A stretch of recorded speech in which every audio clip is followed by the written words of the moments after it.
Welcome to Week 4 Stats versus Film, the show that we watch every single game from the previous weekend, look at the tape, the individuals, and how they played, and maybe more importantly, compare it with the stats, the metrics, the underlying spreadsheets, in the hopes of finding the answers for you ahead of Week 4 and to win your fantasy matchups. Hayden, a weird, topsy-turvy week in the NFL, not just the outcome of many games, but also the outcome of many depth charts as we head into Week 4 with, I think, a lot of reset points, both at quarterback, running back, and wide receiver across many teams. Yeah, we got quarterback benchings. We have tons of injuries, and after this next week, it's bye week. So some of these fringe guys, like typically we don't spend that much time on the tight end 2s and the wide receiver 4s on teams, but I think it's all going to start to matter. You can tell people to be patient after 2 weeks. It's more difficult to do that after 3 weeks. So, Drake London is wide receiver 51 at this point. We'll do a deep dive on him. Brian Thomas Jr., wide receiver 50. Ladd McConkey, wide receiver 49. Ashton Jeanty, running back 33. I dug up some extra numbers on each one of those players. So if you have all 4 on your roster or just one, I think you'll want to pay attention to the rest. They're not watching. They've been eliminated. Okay, as always, we kick things off with some teams that are at the top of the news agenda. And that has to start here with the New York Giants. They have benched Russell Wilson. They are going with the rookie quarterback in JAXSON DART. Hayden, we all saw JAXSON DART play a lot during preseason action.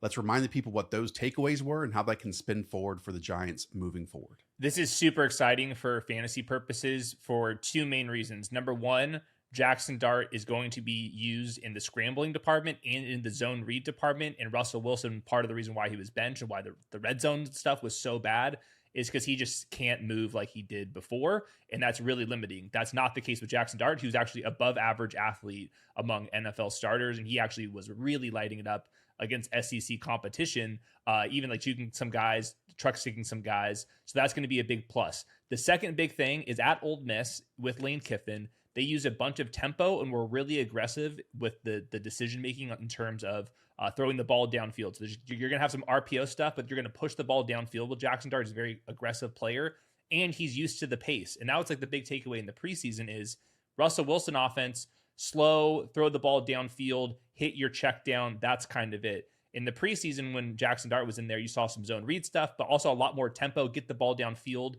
check into some calls. And all that stuff is great for fantasy purposes. So this is, without question, a win for JAXSON DART, for Malik Neighbors, Cam Scatabo, and then maybe even the Wan'Dale Robinson, Theo Johnson types could become a little bit more intriguing. So really fun for Giants fans, but I also think for fantasy purposes, it's like this definitely does matter. There was no perfect time to put in a rookie quarterback here for the Giants because, as I brought up the entire preseason, this schedule is brutal. They just finished off this Chiefs game where they scored 9 points. Then it's the Chargers, then the Saints, then the Eagles, Broncos, 49ers, Bears, Packers, and Lions over the next handful of games.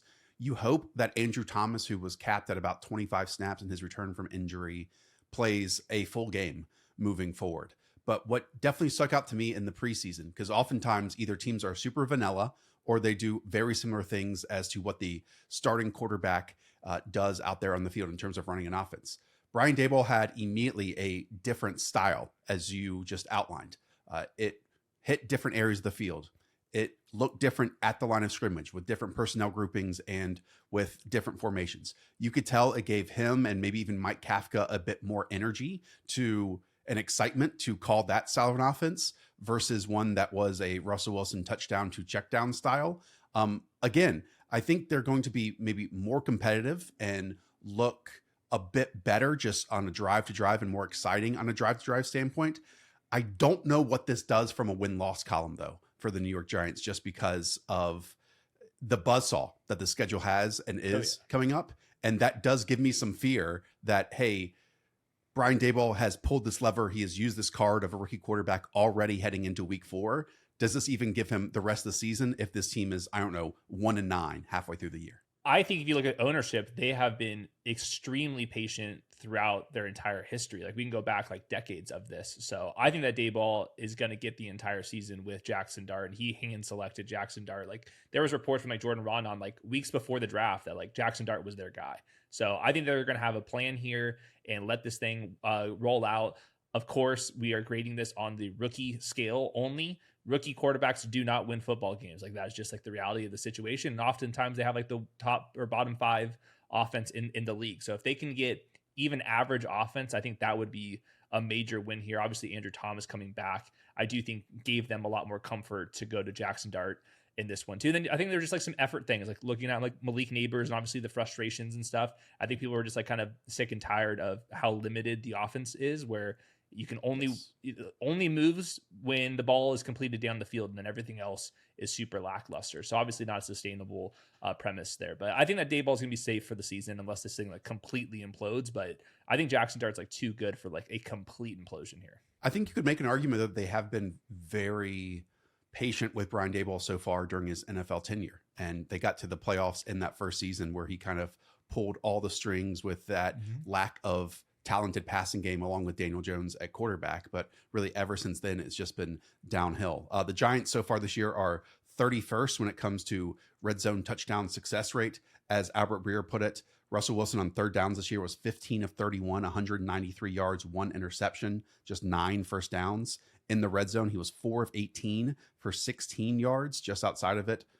He threw that interception that we saw against the Chiefs. I guess the biggest thing here is both Cam Scatterbo and Malik Neighbors, because just in totality, Malik Neighbors is the wide receiver 9 on the season, but you have 9.6 points in week 1, 33.2 in week 2, then 2.3 in week 3. Because it's not the same touchdown to check down offense, does that potentially limit 33-point games, but at the same time, does it give you more 15-point floors? Well, Jackson Dart's super aggressive passer. So like, I think you're going to get some downfield opportunities, at least compared to what he was dealing with last year when none of the quarterbacks wanted to throw the ball downfield. I think that Jackson Dart has above average accuracy over the middle as well. So yeah, it's not going to be perfect. He's going to take some bad sacks. He's going to throw the ball into double coverage and have some interceptions. But for fantasy purposes, that's not going to be his problem. He's a wide receiver 3 in usage. And I think like right now, I would have Puka ranked ahead of him and stuff. But then I think Malik Neighbors is like right there for rest of the season. So I think this is going to be a win for him. And a lot of the RPO stuff that you get attached with the Lane Kiffin stuff is going to go to Malik Neighbors. I think it's going to be a little bit more juice. And even if it's not very efficient, I just think the increase in play volume is going to be great for Malik Neighbors. And I'll even throw out Wan'Dale Robinson, like the RPO stuff, more underneath intermediate stuff. I do think it's going to help out Wan'Dale Robinson, who obviously like dominated against busted coverages, but he is the wide receiver 23 in usage too. So I think in like full PPR stuff, I'm like not ruling out Wan'Dale Robinson kind of holding the line as well. I'm definitely going to be intrigued by the rushing higher and lowers in the underdog pick and lobby during Jackson Dart's early stuff. Yeah. Okay. I have to ask, what does this mean for your guy, Russell Wilson, moving forward? Well, the Giants are eating like it's like $8 or $10 million here. It's already paid out. There's like $2 million left remaining on his salary. There's no reason he should be the quarterback too, really. He should be on another team. And it's a very tradable contract. And Russell Wilson, they're 28th in success rate. He's 21st in EPA per play. That's kind of where he's been. He's better than some starters. He's not a long-term solution. If there's another quarterback injury, if Jake Browning doesn't play well, I could see Russell Wilson getting traded for a 6th, 7th round pick, completely free to try to save a season. But this is how he's played for the last couple years. That's an upgrade over some situations. It's not for everybody. It's just so cheap of a contract that if you're completely desperate, if you're trying to save a season like the Dolphins or the Bengals, or if another quarterback goes down, I can see a trade. I just don't see the reason why you would have him as the backup. Like Jameis is on a 2-year contract. Russell Wilson's on a 1-year contract. We know where this thing's going. I could possibly see Russell Wilson traded. I do think it's a desperate move for another team. Like maybe the Bengals are that desperate to try to lock down the 7th seed in the AFC if they're even close to the fringes there. I'll just also say that like the Russell Wilson stuff is every team had an opportunity to do this. You know, he signed the lowest starting contract by far across the league. He's won 2 of his last 11 games here. I mean, even the team that just saw him throw for 400 yards knew that was like a totally fugazi performance. So yeah, I mean, he could go to another team. I just think 31 other offensive coordinators and play callers and head coaches are going to have to totally change their offense in order to incorporate someone like Russell Wilson. And that's just such a, I think, difficult thing to do at this moment because he's so limited as a player and limits where you can attack offensively that I just don't think there's like a line of even maybe one or two teams that will want to sign up for this. I think it's a different conversation in off season when you have your healthy quarterback, and then all of a sudden you take your healthy quarterback away, and then all of a sudden you're like, is Russell Wilson better than Jake Brown? He probably is. It's not perfect, but it's probably a situation like that. So I would only say it if because the contract is like so minuscule at this point, and because Jameis Winston is there for multi years and he's going to be the backup for the next couple years, and there's really like no way that they could just keep Russell Wilson in there. It makes no sense. But I did want to talk about Cam Scottabell real quick. Oh, of course. Definitely. After Tyron Tracy left at the end of the first quarter, you got a little bit of Devin Singletary, but it was largely Cam Scottabell, and that dude I thought looked pretty impressive. Like obviously there were some highlight trucks, but he catches the ball very cleanly as he did at Arizona State. But I thought his vision and his patience was actually something that kind of stood out to me. And he actually beat a couple defenders around the edge as well. So I thought it was like a very encouraging performance just by himself. And he's going to be the biggest beneficiary, I think, in the offense over the next couple months here. So we're not going to see Tyron Tracy probably for the next month. But I think Cam Scottaboo is just a more talented all-around player. In even last week, 14.5 expected half PPR points. I'm going to be ranking him as an RB2, I think, this week. You and I were huge fans of Cam Scottaboo during the draft process. It was weird to talk about him because when you watched him, it was so much fun. Even the underlying metrics were fantastic. But then everything you heard from the NFL, either from Daniel Jeremiah or Dane Brugler, was that he just had no juice and that his running style wouldn't last in the NFL. Maybe the second part is true based on what we've seen through the first 3 weeks of the NFL season. 1,000,000%. But focusing so much in on just the long speed was always so weird to me about someone like Cam Scottaboo, because he's a tackle breaker. He's patient between the tackles. And like we have seen guys like James Conner, who ran a 4.65 at 233 pounds, or Mondre Stevenson, a 4.64 at 231. Dave Montgomery, who we just saw reel off a 72-yard run at 4.63 at 222 pounds. Like Cam Scottaboo ran a 4.65 at 220. Yeah, that seemed to be the only thing that the NFL was attaching themselves to with this type of a runner, whereas everything else was just so much fun to watch. And he actually has, I think, juice in like before the 10-yard line. Like he has a nice rate of 10+ yard runs. He just doesn't have a nice rate of 30+ yard runs. Who cares? So this is a really fun player who, even in pass protection, can be quite hit or miss because he's Goldberg out there and trying to spear everyone. Yep. But he's a tempo setter. He's an identity setter. And like he and already JAXSON DART, especially for the next 2 to 4 weeks as Tyron Tracy is out, and you can totally claim the backfield in that time. It's already resetting and turning the page for what this backfield looks like. I would say he's a buy high. Like I think that this is sustainable. He's going to be the bell cow. And when Dayball's on the mic, he has like the same kind of, little smirk on his face when Cam Scottaboo gets mentioned, as he's always had with JAXSON DART. So Abdul Carter looks good. So there might try to like reset this entire team with 3 of their draft picks coming through here. They're desperate for all 3 of these guys to be hits though. Okay, let's talk about their opponent. That was the Kansas City Chiefs, who, Hayden, their passing offense would look incredibly boring without Tyquan Thornton. It's just very, very true. They can't find anybody else to step up. It's been really bad for Hollywood Brown. Travis Kelce keeps dropping. He's under 8.8 expected half PPR points in all 3 games to date. They have not found any running back that they could trust. Isaiah Pacheco with one of the worst reps of the season. But I would just also notice the Chiefs are only at a 52% neutral pass rate so far. Typically they're in like the 60s at top 5, and right now they're closer to league average. That just shows you how little faith they have in the pass catcher. So we'll see if Xavier Worthy comes back this next week. But right now, like I'll continue to start Patrick Mahomes because he's rushing so much.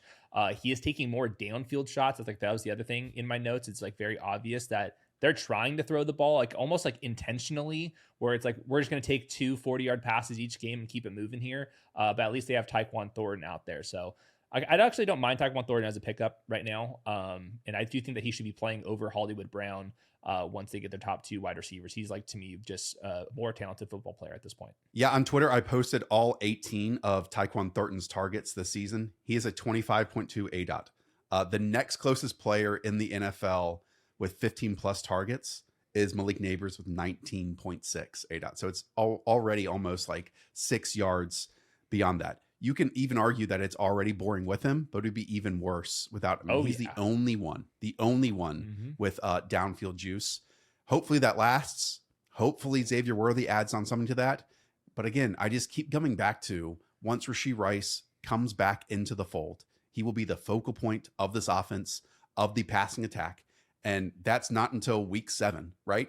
And so every single week you see more and more people in your fantasy league want to give up, want to panic on players getting injured, especially on top of it now. We're about to have bye weeks on top of it.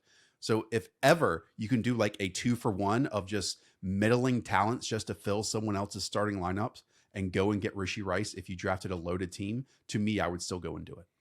Yeah, they desperately need him. I think that Mahomes is feeling like a little bit of pressure right now, and he's like not making the cleanest decisions.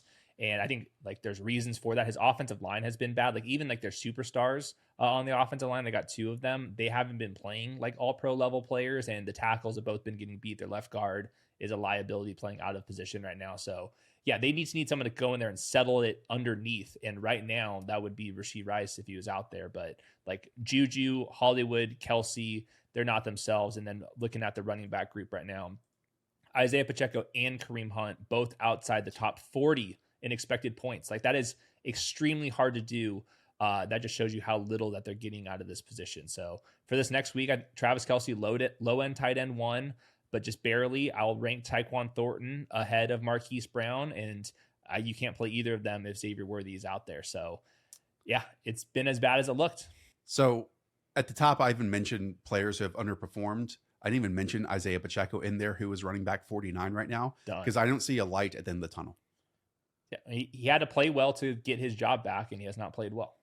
Yeah, and then when Kareem Hunt got the short yardage touchdown this past week, I mean, it totally over after that. By now, I'm sure you've heard of Chubbies. They are the best elastic, stretchy shorts that you can wear for any type of situation. I just brought them down to Florida on a quick vacation prior to the NFL season, had the swim trunks, had the shorts, wore them for everything. And would you look at that, folks? For a limited time, our friends at Chubbies are giving our listeners $10 off with promo code The Show at chubbiesshorts.com/The Show. And that's $10 off your order with promo code The Show, which includes the NFL collection. By the way, Chubbies now has the best NFL apparel. So if you're not a jersey person, you can then wear the shorts to support your team. So again, you can support our show and tell them we sent you, express yourself, and level up your game day wardrobe with Chubbies. Also, as I mentioned, Chubbies is the ultimate football apparel brand, so much so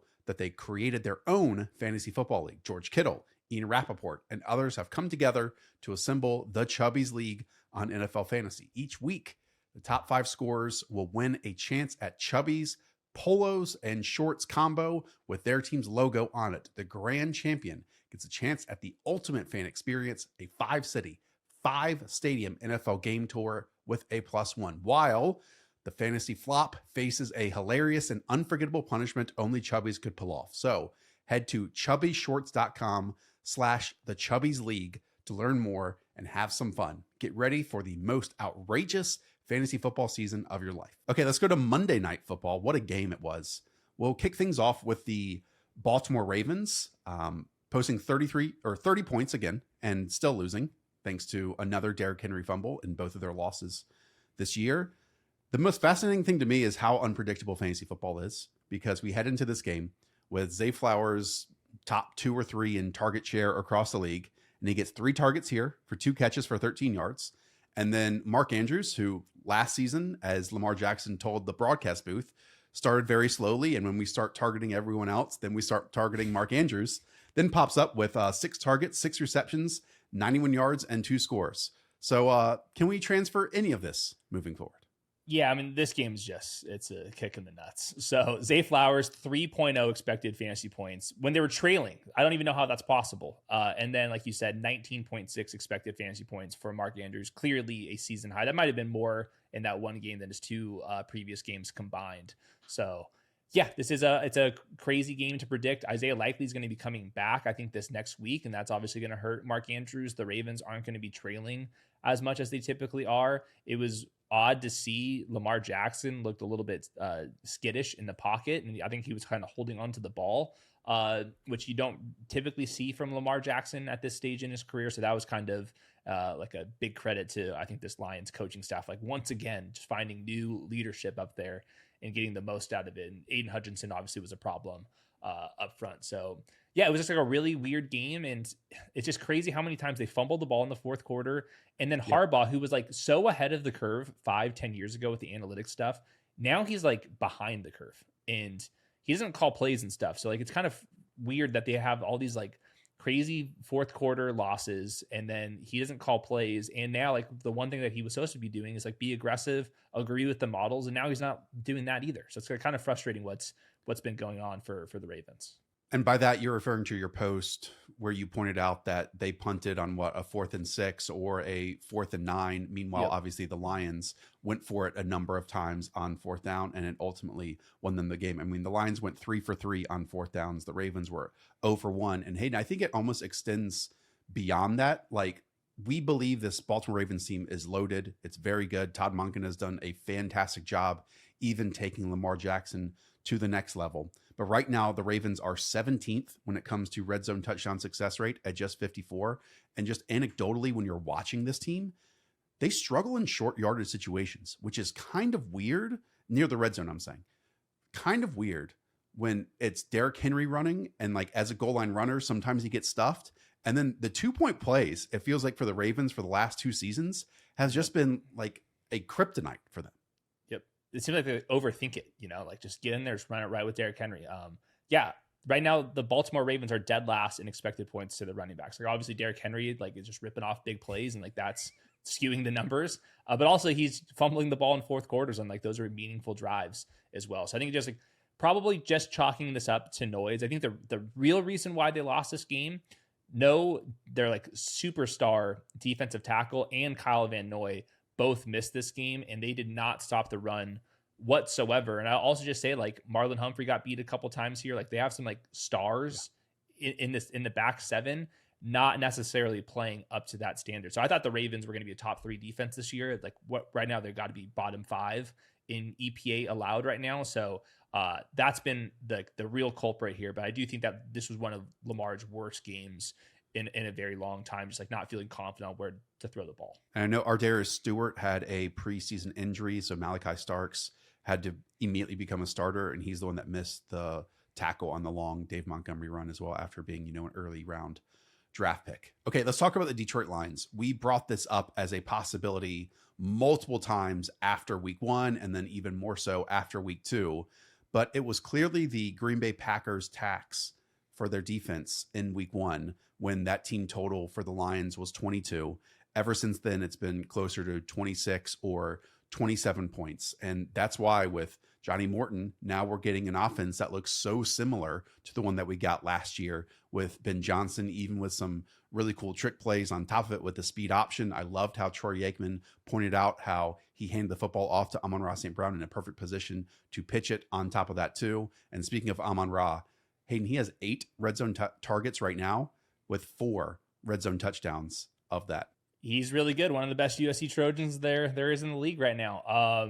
He's been dominant, and right now that's equated to wide receiver 2 on wide receiver 5 usage. His usage is up versus this last year, and we are exactly where we were this last season, where now the Lions are number 1 in running back usage collectively, and both guys are now in the top 25 in usage, including Jahmyr Gibbs as 3rd among running back and expected fantasy points. So everything's going. We've quickly learned that the interior offensive line, and Tate Ravledge especially, has kind of solved some of those issues. And then Morton has, I think, the last 2 weeks been very good. And we're starting to see some of the trick plays. And the reality is, I think Dan Campbell just deserves a lot of credit. And like everybody else, aside from the couple interior offensive linemen, is all back. They had both their running backs back. Jared Goff's been in this offense forever. Amon-Ra St. Brown's the easiest guy to get the ball to. Sam Laporta has been in the offense for a couple of years. J-Mo in the offense for a couple of years. So like, it would have been like a really, really, really bad result if the offensive coordinator could not figure this thing out when he could just download the same playbook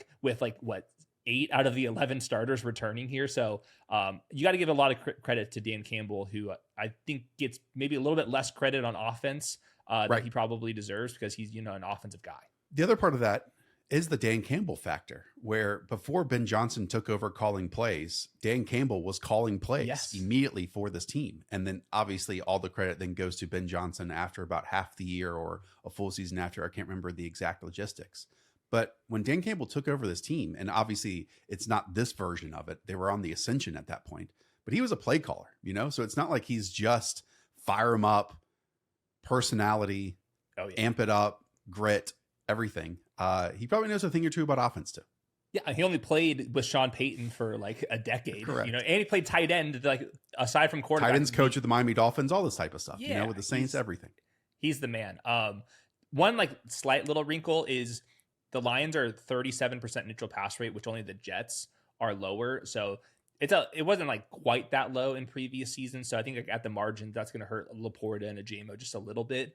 But largely, this is going to be a pretty dynamic offense. It would be a surprise if they weren't a top 5 offense moving forward. Now, that was a road game like in Baltimore. Like that was like no easy place to go dominate them. But yeah, it was like cool to even see like David Montgomery up there. I think your team total point was like the strong thing. Like as the season or as the week progressed, the team total kept going up and up and up, and that's why we have our live show on Sunday where we can kind of course correct some of our initial rankings. One thing on those live shows, sometimes we do them during the summer as well, and we get these like super random questions, and I get them on Twitter. On top of that, I know some people, and it's like 0.5% of you play with like explosive play leagues you get extra points for 20, 30, 40. And, one time I was asked, well, should this mean I only, draft running backs with the fastest 40s and everything of that sort? I always spit back actually previous to this, like David Montgomery's numbers of 20, 30, 40, and heck, he even had 80 and 75-yard runs in his history prior to the 72-yarder that he had on Monday night.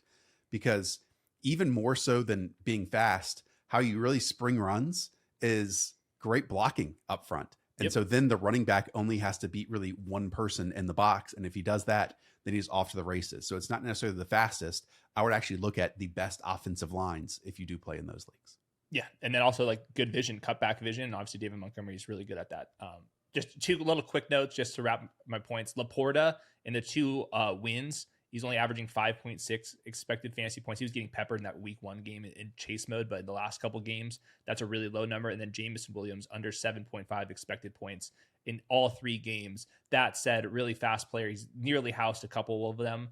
So you can't like completely write him off, but the usage is lower this year for those 2 guys than it was previously. Let's talk the Atlanta Falcons, who fired their wide receiver coach and promoted TJ Yates. I guess that's a promotion into also being the wide receiver coach while also being the passing game coordinator. Again, Drake London is wide receiver 51 at this point. I tried to dig into it for all of you as to why this round 2 player is not living up to expectations. And Hayden, I think I solved it. Okay. This season, he only has 4 catches for 30 yards on just 5 targets out of the slot through 3 games. In 2024, you and I talked about it all summer long, all last season during the final parts of Stats versus Film, that slot usage was the key to unlocking his production. Not that it was the vast majority, but anytime he lined up in the slot, like 66% of the time, he was getting the football. Again, in 2024, he had 73 slot targets, 47 receptions, 563 yards, and 4 touchdowns. But again, just 5 slot targets this year on 27 total targets. That's 18%. Last season, that number was at 46% of his total targets came out of the slot. And then on top of that, you all might be asking, well, now will TJ Yates just put Drake London in the slot more often? Hopefully. But the other part of this is that the Falcons are now using 3 wide receiver sets far less often than they did last year. They were by far and away number 1 in the league in 2024 at 86%. This year, that's just at 57%. So a drop of 30%. This team is trotting out 3 wide receivers, which would then allow Drake London to play more in the slot. So he's just not getting the gimmies in this offense anymore. Yeah, right now he's the wide receiver 18 in usage. So he's a major positive regression candidate. Things will get better. 25% target share is strong. It's not elite. It's not like round 1 numbers from him. So like those 2 numbers are down. The 3 wide receiver set numbers are down because they're running the ball more. So right now they're 24th in neutral pass rate. So there's like, it's a different styled offense a little bit right now. And then The like, Bijan Robinson offense. Yeah, and you can't hate on that too much. But the other big thing that I wanted to point out was Michael Penix and the aggressiveness. This chart, I'll show a bunch of them, is just the density on like where they're throwing the ball. So you can see in 2024, that red area down the field a lot more times than the blue area, which is this year where he's being throwing the ball 3, 4, 5 yards down the field. So a lot of those are like little Bijan stuff, some Correct. Kyle Pitts check downs. So you're seeing some of the explosive plays not come to fruition. And that's before we've noted all these things before addressing the Michael Penix problem, which is just he sprays It was the bad, ball. wasn't it, when you went back and rewatched it? How many guys have you seen throw the ball where their feet are parallel with the line of scrimmage from this motion? It's bonkers. Like nobody plays football. He throws how Harold Fannin runs, like duck-footed. He does. He does. And that's not a compliment. You don't want to be compared to Harold Fannin when you're a quarterback. And it's been like largely the same issues as it was in college, where like, especially when he's throwing like left, he would kind of just like leave his feet out and then the ball would sail up and now it's like to everywhere. So that's been a problem. Also, like Darnell Mooney's dropping some passes. Like, so there's some first downs that were like left on the field as well. But I think like the hard part about this is you have to solve the Michael Penix like on-field problem with all of the other things that we've kind of addressed here. So I think he's probably going to end up being like a small loss player. But hopefully like his shoulder gets better, he plays better. But that right tackle spot maybe is like a big part of the reason why they don't feel as confident passing the ball and passing the ball downfield too. Yeah, whenever on Sunday we have these individual games and we know the other person didn't get to watch them, you're obviously forcing your opinion on the audience and your perspective and that stuff. And so like when I buried Michael Penix here, I was hoping it looked just as bad on tape. And then when you rewatched it, you thought the same thing. It did. And it was whenever he started second guessing himself. I'm not a quarterback mechanics guru by any sort, but again, when he starts second guessing himself and pumping and all this type of things, it gets even worse. Like his body becomes even more open. His shoulders become even more parallel. And then he's sailing these passes or skidding them in the dirt. And then there was the other things that like, again, when he panics, that's when he hits the check down without seeing who's covering Bijan Robinson. That's a pick six. Then again, a loss of 4 yards to his check and release. Cause on the paper, it looks like no one's going to be there. And that's his outlet. If he gets to his third read, then again, the guy's tackled for 4 yards on a 2nd and 10. So I don't know. This thing is going to slow down. I think for Michael Penix, hopefully. Again, it was tough to extrapolate the 2.5, 3 games that he had last season into an entire offseason when you had way more time to discuss those, especially with someone who had a crazy highlight reel plays, but also incredible low lights when you looked at the erraticness. Just to pull this all back to Drake London. To me, I am hoping based on that usage and even with all the caveats that we just said of, hey, they're not running 11 personnel as often. They're not getting them in the slot. They're already firing wide receiver coaches. You would like to think that this is the worst 3-game stretch that he's going to have all season long. So this still is a buy low. I just don't think he's going to be a second round value when we look back on it from the end of the year, even if you remove these 3 weeks of the open to start the season.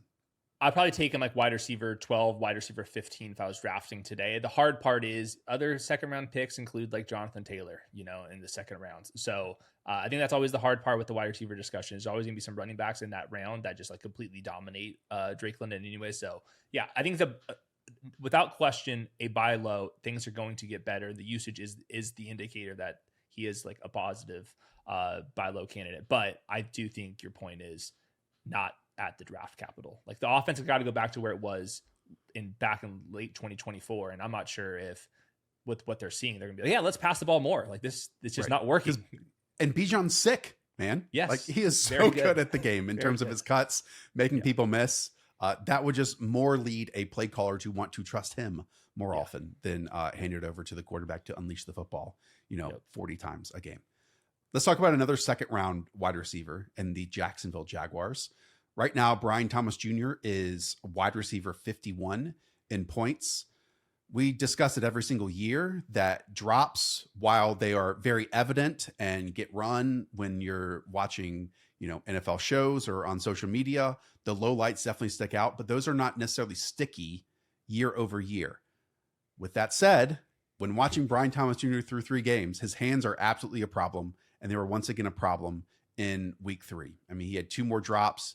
He had another about 23-yard catch down the sideline that Trevor asked him to elevate, which he did. He got 2 hands on it, but then he just didn't come down with the catch. Again, these are opportunities that he was making last year and then turning them into even bigger gains. And then now they're just not even getting started. Yeah, he's a wide receiver 52 and wide receiver 8 usage. I still think that he's a buy low, but the zone, I think that the zone discomfort is leading to a lot of the drops, and they're just like still not on the same page. He did have the fastest ball carrier of the week, and I think of any wide receiver this on that crossing route where he did create separation against man coverage. That Derek Stingley punch out where I think I would count that as a drop for Brian Thomas. He should come down with that. That was also, he did create separation down the field against Derek Stingley. He can still get open. Yeah, so like that's where I think it's still a buy low because he's way too damn fast, and all it takes is like 4 or 5 50-yard touchdowns, which will happen this year, to make up for all this. But this is the difference between when we're talking about Nico Collins versus Brian Thomas, Amon-Ra St. Brown versus Brian Thomas, like those type of guys. That's like a big one. Yeah, I mean, but those guys they're drafted right next to each other. Brian Thomas is just not there in terms of the zone feel, and this offense, like, well, I'm sure we'll get to that too, is pre-snap penalties. They're struggling on like who's getting the screen. Like when they're checking into plays, the wide receivers don't know where to line up and stuff. So it's like probably one of these situations where Liam Cohen's playbook is like maybe a couple pages too long, and it's just going to take some time to get there. But I do think that this thing will get better as the season progresses. And I think that Brian Thomas is going to be like the thumbnail of that. So I would still be buying low. Yeah, and Trevor's still missing some throws too. Like, this is really simple analysis, but if we sit here in week 15 and Brenton Strange and Parker Washington are still this team's top 2 leading receivers, that would be just a ridiculous world to live in. You know, that's just not possible to me. Yeah. So this is going to change. I don't know when exactly it's going to change because it's multi-layered. And so why don't you speak on the uncertainty that so many people pre-snap in this offense, especially Travis Hunter, seem to have right now? Well, it's been multiple plays, multiple weeks. They had to call on a 4th and 2 in the fourth quarter. The game's all tied up, and they had to call a timeout because Travis Hunter didn't know if he was supposed to be motioning or not. And like going into that, the broadcast was like, who does Trevor Lawrence trust? Like, that's what they were saying as this all was happening. He's like, who does Liam Cohen trust? Who does Trevor Lawrence trust? And then immediately it's a timeout. So it's one of these situations where I went back and watched Travis Hunter. And there was one thing I did note on his wide receiver snaps is it was a lot fewer of like the choice route stuff. Like there was like, to me on purpose this last week, a lot more downfield routes. This is all coping. I just think there is a chance where he can catch some downfield plays because I know that he's capable of doing that. So that was like the one refreshing thing. But really, like if you can't line up properly, you can only be out in the field for so much.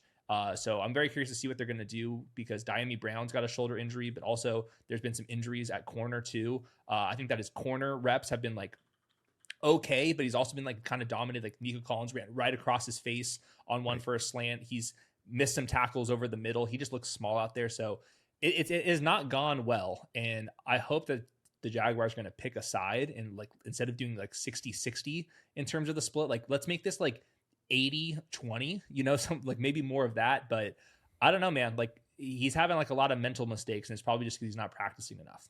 It makes you wonder if the plan that they had was actually well thought out. We do know, again, because we track this all of preseason, that he went on that string of wide receiver practices, then got to a point where he was bouncing in between after a couple of just defensive practices. We also know he missed about a week of training camp just before the season started. Yeah. I don't know how that, though, impacts literally not knowing where to line up on the line of scrimmage. We've talked about this quite often, where at Colorado, he practiced on just one side of the ball. And if you do that, then when he went in an offense, he was told what routes to run specifically from the sideline. And that's also a factor in why Colorado's passing offense was so vanilla and not complex. And now he's going into one with Liam Cohen with pick plays down the field, getting to certain depths, rhythm and timing with the quarterback. And I don't know.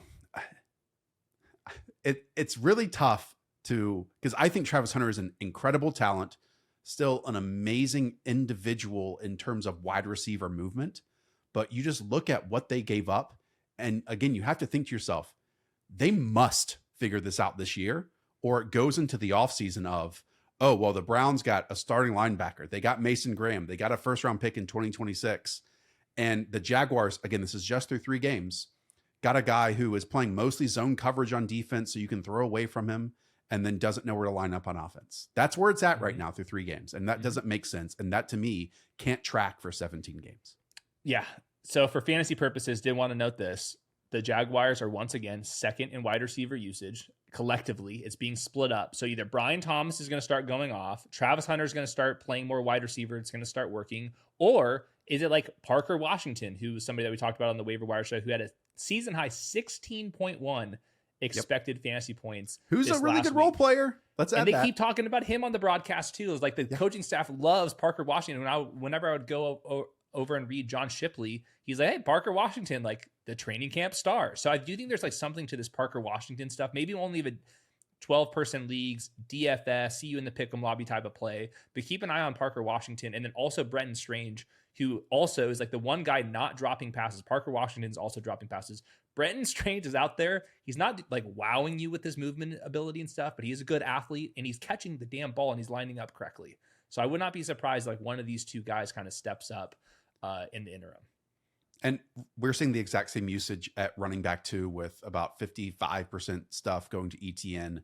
Bashal Tutin's popping in here or there, like we talked about, got the goal line touchdown very early on, and LaQuint Allen is popping in for true pass protection stuff, and he's becoming a very cool role player. He's not getting opportunities with it. He's not getting touches, but he is getting some snaps in real obvious passing situations. So again, that can change as we move forward. I still think Bashal Tutin, when we do our Sunday morning show, is in the conversation, especially when we get to injuries and bye weeks, because they are still running the ball incredibly effectively versus the opposite end of the passing game being so disjointed. But also with Bashal Tutin, we didn't talk about this, but a couple games ago, he had that receiving touchdown. The screen was going the other direction. He ran the other way. So like even like Bashal Tutin is not like knowing where to line up. So he's still an elite handcuff. Love him.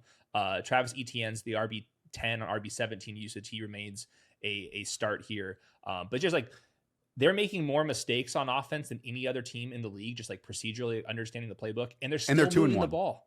They're moving the ball. Like if you look at it, just like success rate in general, it's like fine. Like all their per drive metrics are totally fine. It's like that's the encouraging stuff with Liam Cohen, is like his plays are working. The players just don't know them. So who knows? We had questions about the offensive line entering the year and how we thought it didn't match what Tampa Bay had last year. And yet the offensive line we're not really talking about. And then the defense, for how much they invested in it over the last couple of years, had underperformed. And the defense has stepped up in a massive way so far this year too. Yep. Josh Hines-Allen's their best player by a mile. Speaking of overperforming, let's talk about the Indianapolis Colts, because I don't know if everyone is watching the Colts. I'm not every single Sunday. I'm going back on Mondays and Tuesdays and watching them. I will make the statement that the Colts passing offense is not fluky passing stuff. Like this time last year with the Saints, it kind of was. It was a bunch of downfield shots out of deep play action. They were hitting home runs and then injuries starting to pile up. But when you watch this Colts stuff, you can see how it translates week on week. Now, they haven't faced a ton of injuries. We know they've lost Alec Pierce here for a concussion at least this week. But just some of the throws that Daniel Jones is making, like the throwback to Josh Downs early where he was rolling to his left, he was under duress. It was 29 yards across the field, a perfect dot. Then the next snap, he like ripped it between a triangle of defenders to Alec Pierce for 15 yards. And then everyone says, well, he's not being pressured a lot. And sure, but then when he is in those 3, 4, 5 plays per game, he's making things happen. Like the scramble that he had versus 2 free rushers, it just shows you that he has a lot of confidence in what he's doing. He knows the answers. And then again, rather than being pressured 15 times per game, he can handle it in the 4 or 5 times per game. Yep. This was against the Broncos 2 weeks ago, and I thought he handled himself well, and then he was very good once again in this one. I think just 2 data points to make your point. They are 9th in neutral pass rate, even though Jonathan Taylor is a freaking madman on the ground. They could just say, hey, we're giving the ball to Jonathan Taylor a million times in neutral situations. Like, no, there's like still being aggressive through the air because they have confidence in Daniel Jones. And then I'm looking at the density charts of just like where he's attacking this year versus previous. And it's not like that big of a difference, but he's making a lot more throws in the 15 to 25 yards down the field, which is, I think, like the most valuable area on the football field, like one of the hardest areas to hit. and he's making those throws a lot more than he has in previous seasons. So I think that he's looked healthy, which has not always been the case, but he's like sliding around the pocket, like you said, and Shane Steichen's a good ball coach, and they got good skill guys. So I'm buying them as a top 10 offense moving forward. And like right now, if you're looking at some of the numbers, like they're the number one offense in the NFL. I could see them finishing as the 6th, 7th, 8th best offense. And it's one of the coolest stories going right now. Our buddy Reeves pointed this out. 73% of Colts drives have reached the red zone or scored a touchdown prior. That is by far and away number one in the NFL. We need to talk about these pass catchers, though. Like Tyler Warren, especially because he ranks among tight ends, is very safe, and he's going to get his opportunities every single game, even if it might not be a massive ceiling one so far. We love Josh Downs as an individual talent. Hayden, even with this team being so successful, both phases running and throwing the football, he still hasn't gotten there. And I don't know if I can paint a picture for him to get there with it kind of looking like, to me, the zone side of the field, like the zone concepts are going to Michael Pittman. And then you have like the man side concepts that can be Tyler Warren or Alec Pierce or whoever else, because Pittman has been so good at sitting in these zones and having a great feel and working on a string with Daniel Jones so far. Yeah, Josh Downs did not graduate to 2 wide receiver sets. I think Alec Pierce has been very good for this offense. So I get why. I just think that the Colts are too good now for Josh Downs, who needed the garbage time in the 3 wide receiver sets. But if they're going to be controlling games like they have been, then it's going to be harder for him to get home. I think it's a good shout on Michael Pittman right now. He's the wide receiver 13 on wide receiver 46 usage. I think that number could even go up a little bit when they're not like blowing some teams out. He gets the RPO targets.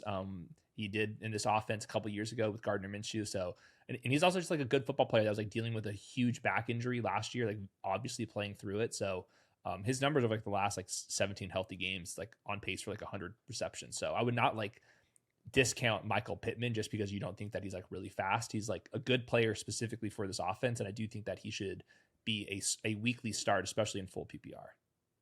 And Jonathan Taylor, if we were redrafting today, the 101. I mean, Tim, Puka, there's only a couple of guys he's my RB1 for sure. Seattle Seahawks are next. So when Mike McDonald took over this team last year, one of his first hires was bringing in Ryan Grubb to handle the offense. Came from the University of Washington with Michael Penix and Rome Odunze and Jalen Polk, if you remember that name, and Jalen McMillan as well. They spread it out and launched the footballs down the field. After one season, 17 games, Mike McDonald said, no, thank you. And now with Clint Kubiak, Hayden, they have rewound the clock. They have gotten in the time machine and basically gone back to, 2007 for this offense. They have faced base personnel defense at a 51% rate so far this year. That's the most in the NFL because they have the lowest use of 3 wide receiver sets, the second highest rate under center. And so this is exactly what Mike McDonald wants to bring to the table. And it's also a really good platform for Sam Darnold to have a lot of success right now. 30th in neutral pass rate. They're getting under center. They're throwing the ball downfield.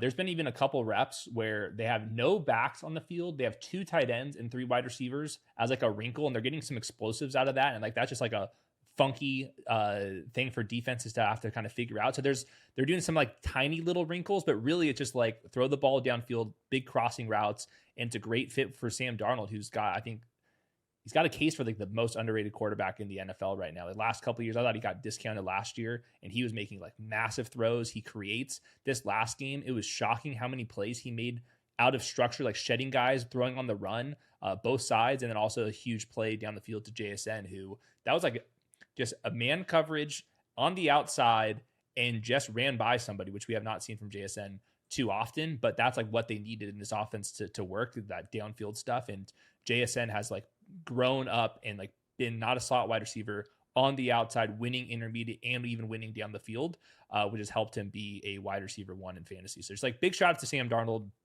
and Clint Kubiak. Like that's a marriage that I think is like really, really working. Torrey Horton popped up with obviously a punt return touchdown and a splash play receiving touchdown.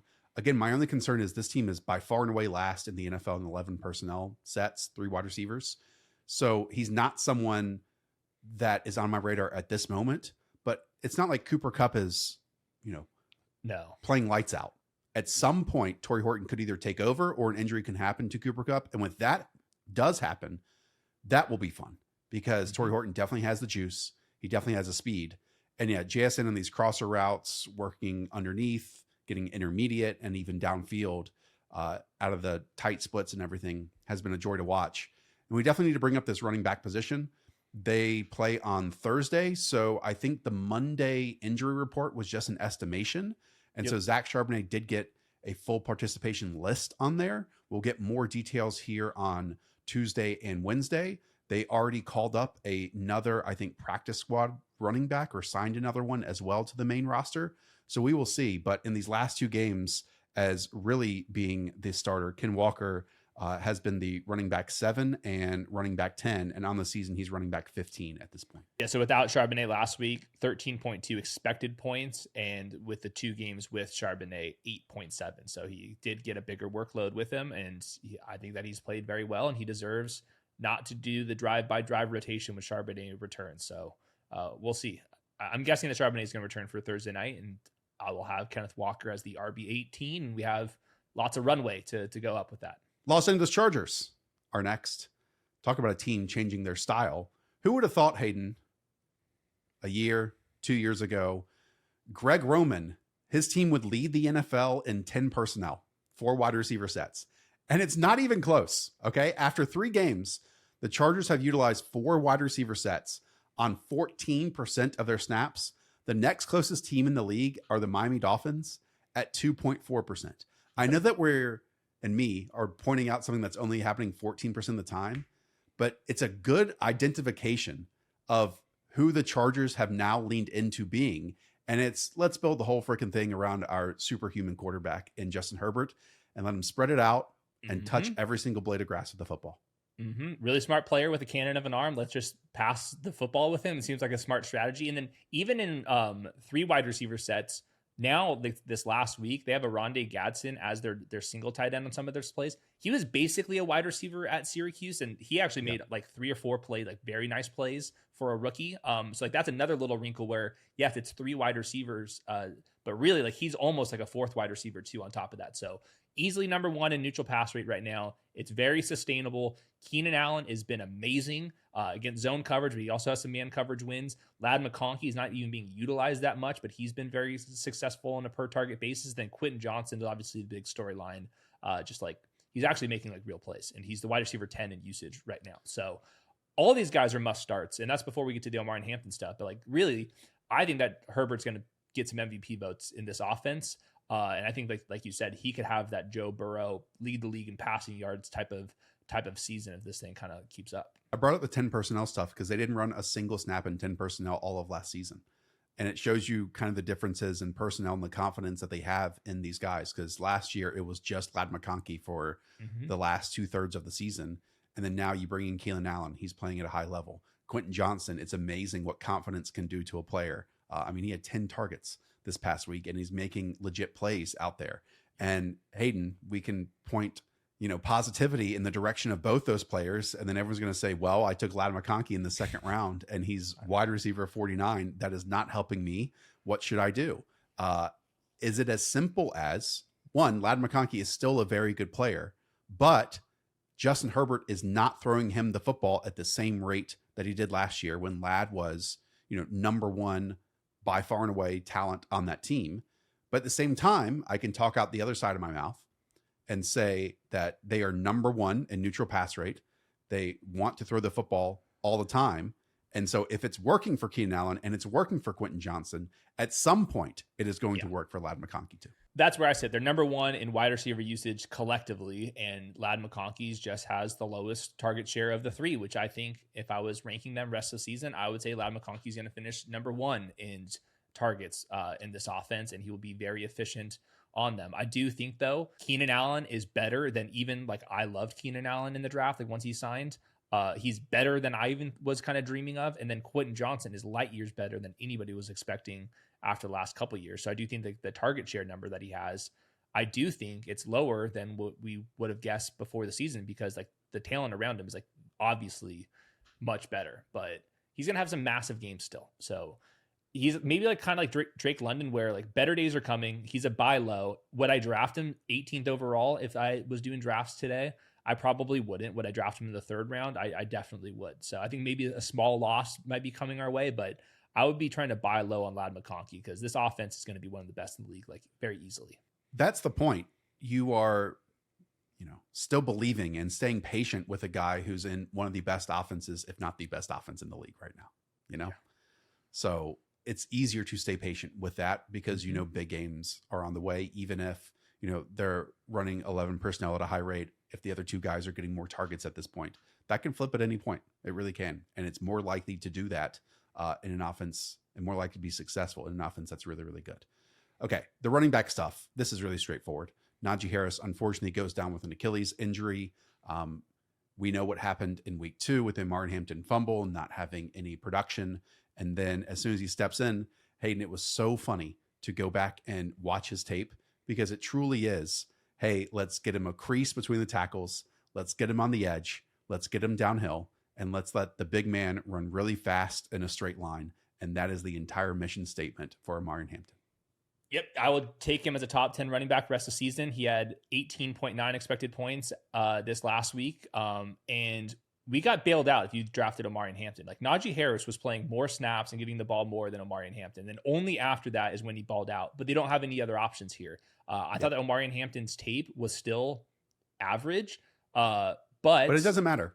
It doesn't matter. And you're blessed to be next to Justin Herbert. How many times on his receptions was it just Justin Herbert either going from the left side of the field, going all the way back and checking it over, or knowing that he's hot, he's just gonna get the ball out to Hampton. So like Herbert is putting Omarion Hampton in the best possible spots, and there will be some 50-yard touchdown runs because Hampton is so fast out there. So it doesn't really matter. This is like fantasy versus real life. Yeah. I almost don't want to talk about him as an individual anymore because it sounds negative, and it should only be a positive lens that you're viewing Omarion Hampton in moving forward. And on top of that, I think he actually is a positive in the receiving game just from confidently catching the football. Again, 29 and 39, I think, receptions over the last 2 years at UNC, and that included a year with Drake May. So he definitely has skills in the passing department too. All right, we'll close out the top 10 with the Tampa Bay Buccaneers. Another unfortunate injury, but one that isn't unsurprising because Mike Evans over multiple seasons has dealt with, let's say, chronic hamstring issues. It popped up in week 3, and according to Tom Pelissero, it'll keep him out for multiple weeks. Now, last year, he had a hamstring issue, and he missed 34 days. Pelissero wanted to note that he doesn't believe that this one is as significant. So Hayden, it kind of sounds like 2 games. They're already without Chris Godwin. They are without 3 offensive linemen, at least for now. And then something just to note on that is Baker Mayfield's time to throw was down at 2.44 seconds in week 3. That's basically a half second quicker than he typically is as a starting quarterback. So I'll start with Mike Evans first. Like hamstring injuries at this age, like especially when it's going to be like his final year. Like when you looked at his contract, it had void years on top of it. What we need to happen though is this 1,000 yards. And we know what happened last year. To force feed him 3 passes in a row, and then everyone celebrating the sideline just to get 1,004 yards. That's going to be even more difficult once he gets back this year.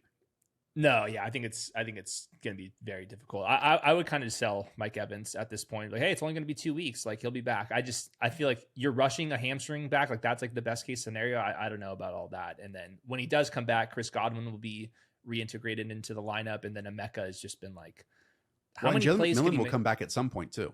Yeah, that too. So, I would be selling Chris Godwin and Mike Evans, and I would just continue to buy Emeka. He's going to finish easily as the top guy in this offense. And the dude just keeps making plays. Like he did have a limited snap count, and it didn't matter because when he's on the field, he keeps making plays. One-handers, the other one, like in a contested situation, he's just total monsters. Like we've seen like screen game, yards after the catch, winning on post routes and contested catches and one-handed catches. Like, it's been 3 games, that's crazy. I got sick of us talking about Emeka Egbuka during, the July and August months of the summer.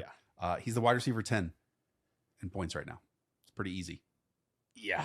Yeah. And all this is without one of the best left tackles in the game, Tristan Wirfs, who it sounds like he might be coming back this week. He might be on a pitch count, but even that would be all right. Without the right tackle, without the right guard right now, it's like credit to Baker Mayfield. Like, in previous situations with this distress on the offensive line, that time to throw number would be at 3.8, and the time to sack ratio would be right there with it.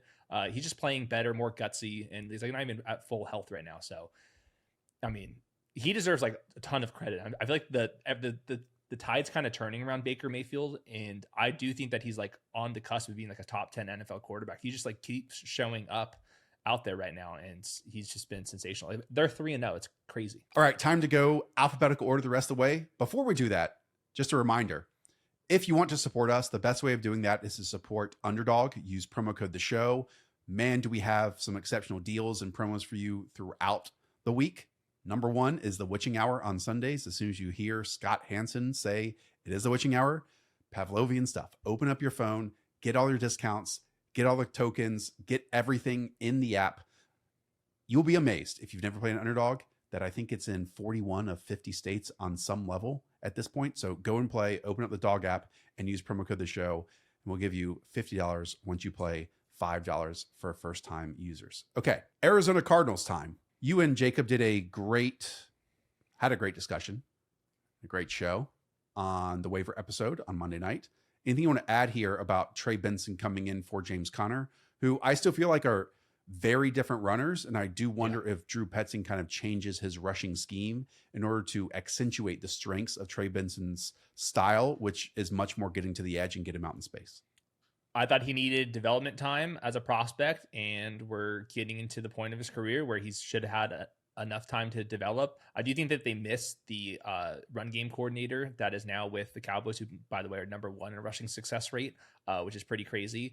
But I don't want to nitpick this one. He played 85% of the snaps without James Conner this last week. There's only so many guys that play that many snaps. So, like, do I love the offense? I don't. Like, do I love Trey Benson? I don't. But I'll love anybody that's on the field for 85% of the snaps at running back. Exactly. Right now. So like he's a top 20 guy for the rest of the season, even if I want to nitpick some of the profiles. It's kind of like it's a worse version of the Amari and Hampton stuff. Like 100%. Get him in there. Yep. It really is that simple. I do wonder, like, who are their power players? You already knew it was Trey McBride. You, especially in the red zone, this team had struggled in the past. Trey McBride's a power player. But no, I'm saying, but that's it. Just him. Like, there's no power player. And so when they now get into the red zone, we already know about Trey McBride's struggles outside of week 3 and scoring that one touchdown in that area. So much of it in the past was, okay, we get some Kyler scrambles, and then we get, really when we're close to goal line, James Conner. I do wonder if some of that goes away, especially 3rd and short, 4th and short, those types of things. And if Trey Benson can kind of fill that role, but it doesn't matter. He's going to get all the opportunities to do it. I just kind of worry about the top-down view of this Cardinals offense because it's exactly what it was last year. Let's not sugarcoat anything. I understand that, like, hey, Marvin Harrison Jr. is lining up here a couple more times, and he's running these types of routes a couple more times per game. It doesn't matter. The dude is still wide receiver 43 at this point. And for someone who needs to be a technician in his game and catch everything thrown his way, he's not catching everything thrown his way, and he's not dynamic at this moment. Mm-hmm. Yeah, he does not look like a top 10 draft pick right now. He just doesn't catch the ball. There was like the highlight one that everybody was posting, and like rightfully so, like he just dropped a punt. The other one, credit to Kyler, buying time, getting out there, throwing the ball downfield, and just hits right off his hands. Like that was a touchdown. Well, I didn't count that one because I don't think Kyler was throwing it to him. I think Kyler was throwing it to the guy it hit in the his back hands. corner of the end zone. I know it did, but it hit his hands. I definitely could have brought that one up on Sunday night. I did not because I didn't think that was an actual Marvin Harrison Jr. target. I think he tried for it, could have easily had a score, but did not. Yeah. Either way, a better player catches that ball, not just the reality of the situation. Here's my take on the Cardinals. The defense is going to get worse because they have too many injuries in the secondary. The offensive line right now and the run game is worse than it was previously for a lot of reasons, injuries being one of them. Right now, if they don't get their left tackle back, it's going to look really bad. I thought the backup was horrific. Trey McBride, how high would you draft him rest of the season? We're seeing the rest of the elite tight ends disintegrate. He's going to get so many targets. He has not been blowing it up in terms of targets because the Cardinals have a very soft schedule and they've been either leading or in close games. This team will be trailing plenty for the rest of the season, and Trey McBride's going to go crazy. They're throwing him screens at the 5-yard line. His touchdown was a play action bootleg, get him out in space, and he still looks really good. I would take him, I think, inside the top 15 the rest of the season. I know he's not produced like that, but this has like been the best run out. Like, we're not worried about Marvin Harrison taking that huge leap. They can't run the ball. The defense looks mediocre. Like, he's going to get the rock spammed to him. And I think they even can catch 5-10 touchdowns this year on top of it. I am looking at the Cardinals schedule. It's not as difficult as some of these other teams. They play like some lesser opponents and then some really good ones. Okay. Mm-hmm. So it's the Seahawks on a short week on Thursday night, as we talked about. That one's at home though. Then it's the Titans, which you get an extended period for, which is a really nice matchup for them. Then the Colts after that, which have been the best surprise in the NFL through 3 weeks. Then the Packers, and then you get the Cowboys and then the Seahawks again. So like they should really take advantage of those Titans and Cowboys games, but it's the other ones. It's the, multiple Seahawks. It's the Colts game. It's the 49ers. It's the Jaguars playing at their level right now. So, and then, they even get like the Texans and the Bengals to close this thing out. So like, I think the playoffs are still a possibility here. I just follow a good amount and have conversations with Arizona people online, and they are frustrated with this offense not taking the step in year 3 of this. And it needs to, and it hasn't looked really any different than the frustrations that it gave them last season.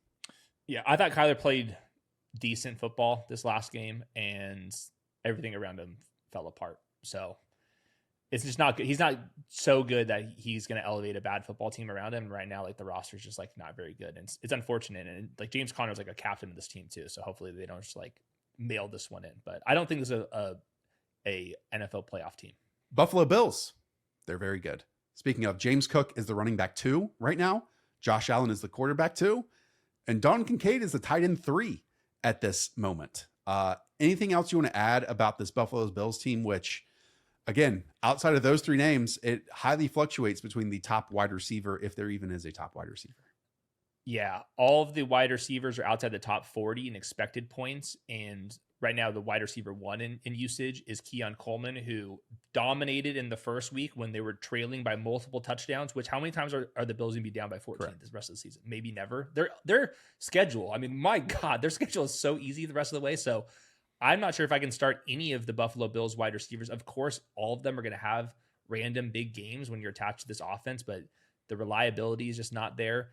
James Cook's usage is up this year versus this last season. So like, I think that he deserves a top 5-ish conversation for running back right now. And then I guess Kincaid's the most interesting. I don't know what to do with this, and I'm not even going to pat myself on the back for like getting on this one. It's the same role. It's 62% of the routes, It's just a really good team. So that role is better than on a worse team. Yes. And he's playing a little bit more, a couple more screens. Some of the design stuff is helping him out. But you didn't anticipate Jackson Hall's even playing this much.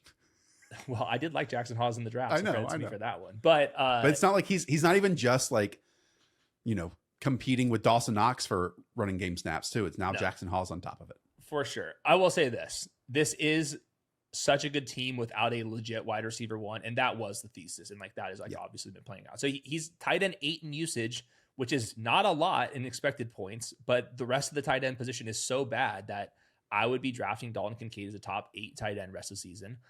No question about it. Would you rather have Kincaid or Juwan Johnson rest of season? Juwan. Okay. Juwan, so we'll get to him in a second. Kincaid could be a nice sell high at this point, and flip for tight end stuff out there if you wanted to do that. You mentioned the schedule.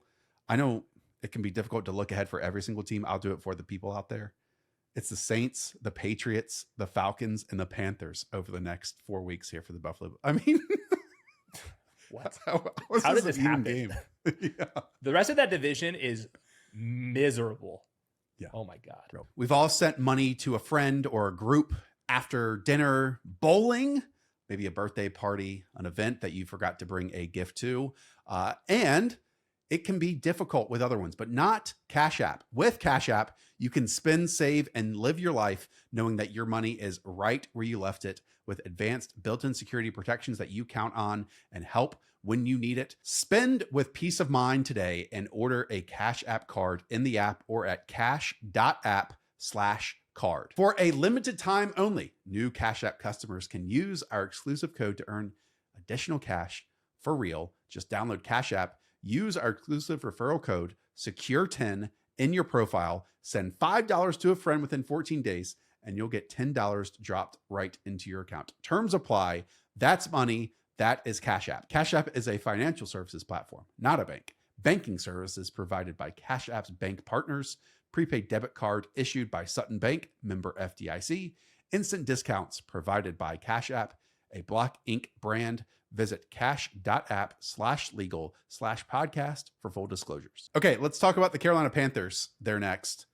Looking at Tetairoa McMillan's fantasy points entirely, I don't think it really paints the most pretty picture of how good he looks on the field. Yep.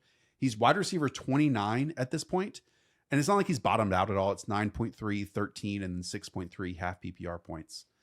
I do feel like a big T-Mac game is inevitable at some point. It just really was not necessary with AJ Terrell being out against the Falcons because, the game was won by halftime. Yeah, they have not played in a normal game yet. It's been blowout losses or the one blowout win. With that said, looking at the averages, the Panthers are 5th in wide receiver usage collectively, and they're 3rd in neutral pass rate. So we'll give it a couple more weeks to let that kind of like even out, but they're passing the ball a little bit more. And that wouldn't be that surprising when you lose your center and your right guard, like dominant, like run blockers, be like, hey, we need to like spread this thing out. Or if they just pass the ball more because they have Tetairoa McMillan. So I think he's a buy low, I guess. He's wide receiver 29 and wide receiver 13 usage. And there will be been some like games. This close to some misplays. Like we know in week 1 against the Jaguars, he got one hand on a vertical route. This past week, there was a chance for him to get like a 75-yard screen that was a double bluff that Dave Canales drew up on a whiteboard that I'm sure looked great there, that went through his hands. And maybe if he had gotten it, he would at least gotten 30 yards. It just had to make the safety miss. And then there was like a miscommunication between he and Bryce, which was probably on the quarterback on a deep post, that if he had led him, then it might have been along, but then he forced it more up the middle of the field. And so he had to twist and turn and only got one hand on it again. Yeah, but even on this one, he beat a guy off the line of scrimmage, yards after the catch on a crossing route and like an inbreaker, and it was just looked dominant. So he's sensational. I think that he would be potentially a top 3 overall pick if we were redrafting right now. And I think that he's the offensive rookie of the year. So far, he looks like a above average X receiver as a rookie. Pretty sweet. Yeah. I mean, again, the passing offense looks way worse when they're not targeting T-Mac. Remember when everyone said like he didn't like football? Or what was the nonsense? I mean, yeah, the NFL draft process is too long. I don't really want to bring that stuff up. It just never really made sense when he was just awesome on the field, and then even improved his game during his final year in terms of forcing missed tackles and winning after the catch. And then you even saw the volleyball background here, which I'm sure some NFL teams hated or draft evaluators hated. And he literally floats in the air for a 3rd down conversion. He's just a really good football player. And he's finishing on contact, like finishing with strength on top of it too. So yeah. One of my buddies was a college volleyball player. If you guys have been around like college level volleyball players, these guys, like you said, are floating. Like that's what Tetairoa looks like. Chicago Bears.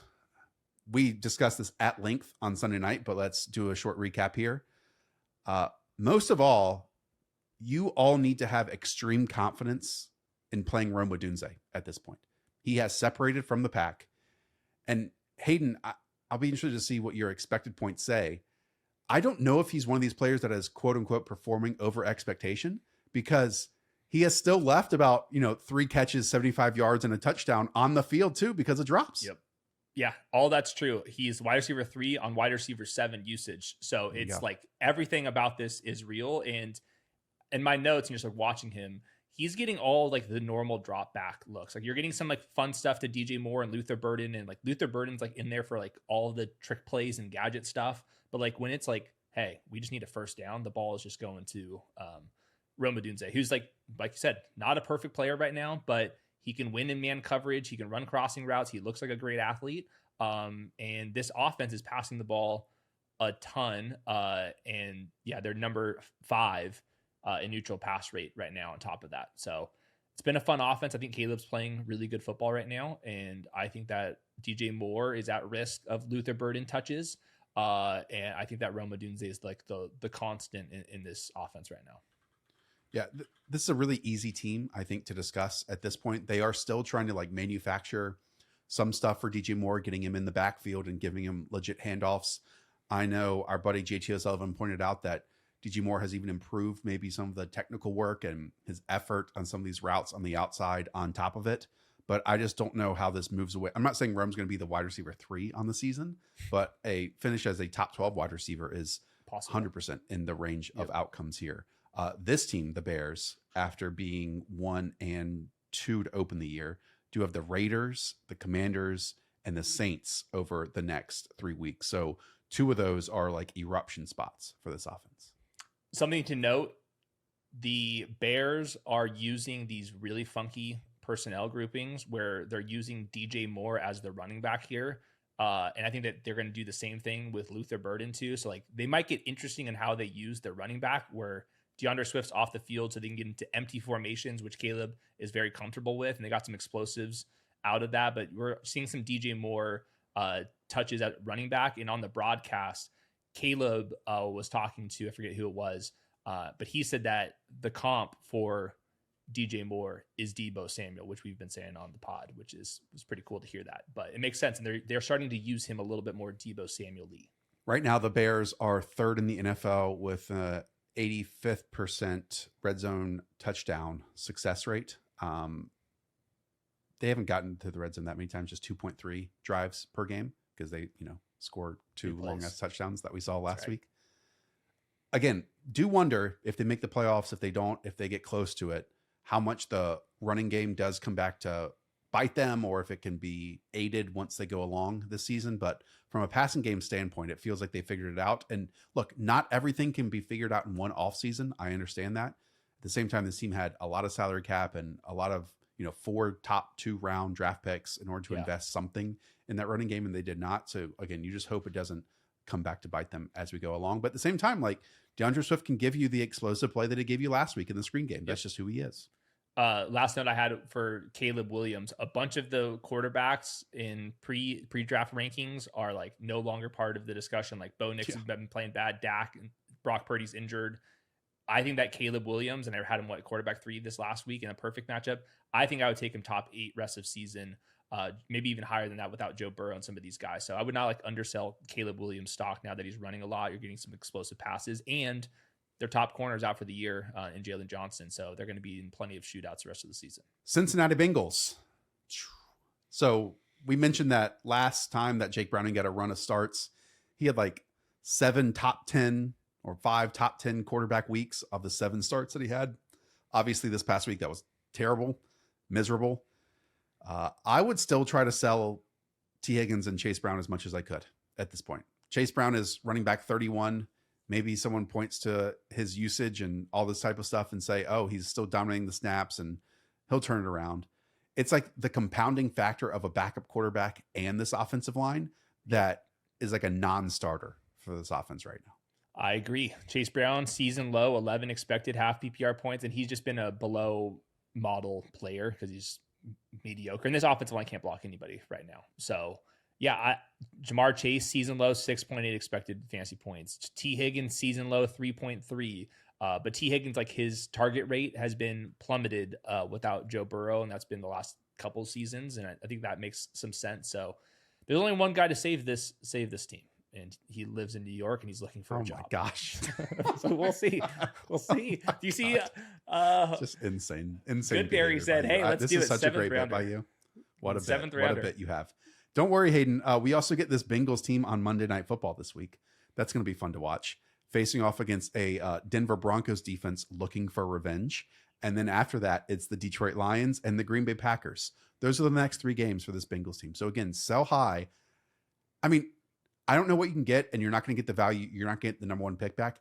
I am still looking to sell Jamar Chase. That might be a ridiculous thing to say in the fantasy football bubble that we live in. He was the number 1 overall selection. If anyone can break models and break tackles and do all that stuff, I would be looking to move Jamar Chase at this point.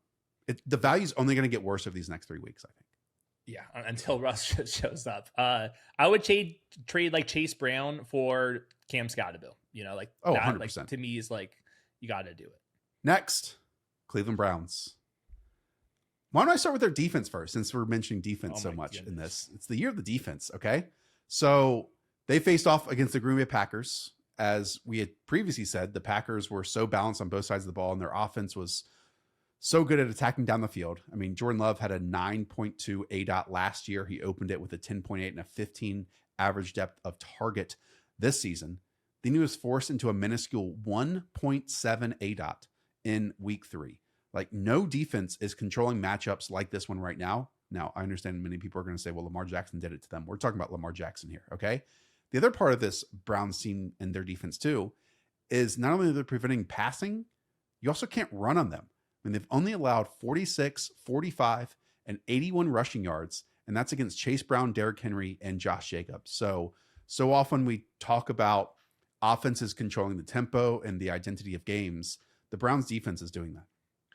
Kevin Stefanski summed this one up perfectly. He said Myles Garrett should be Defensive Player of the Year in perpetuity. And like, they might as well just like name the damn award after. You can't block him in any phase. Now that they have like legit defensive tackle behind him, and a Schlesinger, the UCLA Bruin, who I liked, he's showing up well. They've got Denzel Ward like in man coverage, and Schwartz has been a very good play caller when he's got the guys going too. Like, it's so fascinating to see just like their defensive shells, because it looks like they have like 6 players rushing the passer every single time, because the 4 of them are just demolishing these offensive linemen. Mm-hmm. Then there's a line of coverage at about 7 to 10 yards down the field of linebackers and corners. Mm-hmm. And then they have 2 safeties behind it. So it's like these 3 tiers of deadly weapons that the Browns defense has. And it's fast. Instant penetration, and then short passes that this wave of 6 defenders is closing in on. And then they're just frolicking in the back half with no one trying to throw the football back there. Yeah. And all that's just because of Myles Garrett. The one clip of the left tackle for the Packers yelling, "Jordan, he's coming." So funny. Myles Garrett's the best non-quarterback, most valuable non-quarterback in the NFL. It's like, no question. Like, all due respect to Justin Jefferson, Tristan Wirfs and Jamar Chase and Micah Parsons. He's the guy. He's Aaron Donald right now. Okay. On offense, it's Quinshon Judkins. So this past week, he again dominated the work, and against a really good Packers defense that had done exceptionally well this year, he really reeled off some big plays towards the end of the game that really helped them out. He profiles and looks like a bell cow running back. He was that at Ole Miss, and then he goes to Ohio State to play the Dave Montgomery to Trevon Henderson's Jahmyr Gibbs. That is the combo that they brought up behind the scenes. And so he shared that backfield, but it's very clear that he runs with power. He will pick up yards blocked for him, and he has the juice to, again, convert these 10, 20-yard runs once given the second and third levels. He's got the best rookie running back film so far. It's a 2-game sample for him, but he's been ripping off big plays. His burst, vision, and contact balance have been really good. He can catch the ball out of the backfield too. The Browns are 3rd in running back usage collectively. Obviously, some of that was Dylan Sampson in week 1 with all those checkdowns, but he's like completely iced out Dylan Sampson, and he's icing out Jerome Ford, and it's just him. So I'm curious to see like what the neutral pass rate for the rest of the season is going to look like, because they came out like really hot, but they can like run the ball with Quinshon Judkins at this point. It's not even a good offensive line too. So he's going to have to like make some big plays, but you can just like feel his burst like immediately. So he was really good last week, just 15.5 expected half PPR points. And that was his first game, with like actual practice reps. So he looks like one of like the guys that you wanted to, and bought the dip with all of the off-field stuff. The other part of this though, is he needs the defense to be like generationally good, because this passing offense is not. Okay. So if Quinshon Judkins was on a team, and the Browns still might go, 3-14 this year, right? Many other 3-14 teams, it can be a struggle for the running back to have success, because the defense is so brutal that you are just constantly chasing these games. And that possibly could still happen, like it did against the Ravens when they were down, 41-17, and he had to reel off that 30-yarder in the fourth quarter in garbage time. But these other teams, again, against the Bengals, that one is very close, 17-16. We know what happened this past weekend against the Browns, against the Packers. That was 13-10. Close games are going to be very meaningful for Quinshon Judkins, and not just for a half, but for an entire game. And that is possible with this defense. You do get the Lions this week, so we'll see what happens, because that Lions offense is very good. It's a really fun matchup on paper, but it does give me more hope for like the good player on good team motto, whereas you can have like one good offensive asset on a really bad team if the defense keeps you in games long enough and keeps the scoreboard close enough. Yeah, I think that's all fairly sticky. And like, even if the defense is so bad, like he's just not coming off the field very much right now. And he looks good on top of that too. So have you seen anything like, I know he obviously dodged the commissioner's exempt list, but I think there's that been zero reporting on it. Yeah. NFL investigation, I think is like still ongoing. So like there could be a point where he gets suspended for a couple of games here. Like I'm not ruling all that out, but the fact that they could have placed him on the commissioner's exempt list and like they just haven't, I think is probably a sign that even if a suspension does come, it's only going to be 1-2 games at this point too. And so usually they don't count the games that you missed, which was the first week. So yeah, weird situation, like no reporting off of this too. But I think for the most part, he's just going to be out there ready to go. Well, and look, I don't want to do a mea culpa here or anything of that of, hey, I didn't draft enough Quinshon Judkins this year. That was just one of the unique situations we've ever seen in fantasy football, where a dude gets drafted in the second round, then can't go through off-season activities or an entire training camp. Your drafts are already completed before he even signs his contract, and then you have no idea if he's going to get suspended or anything. Still don't.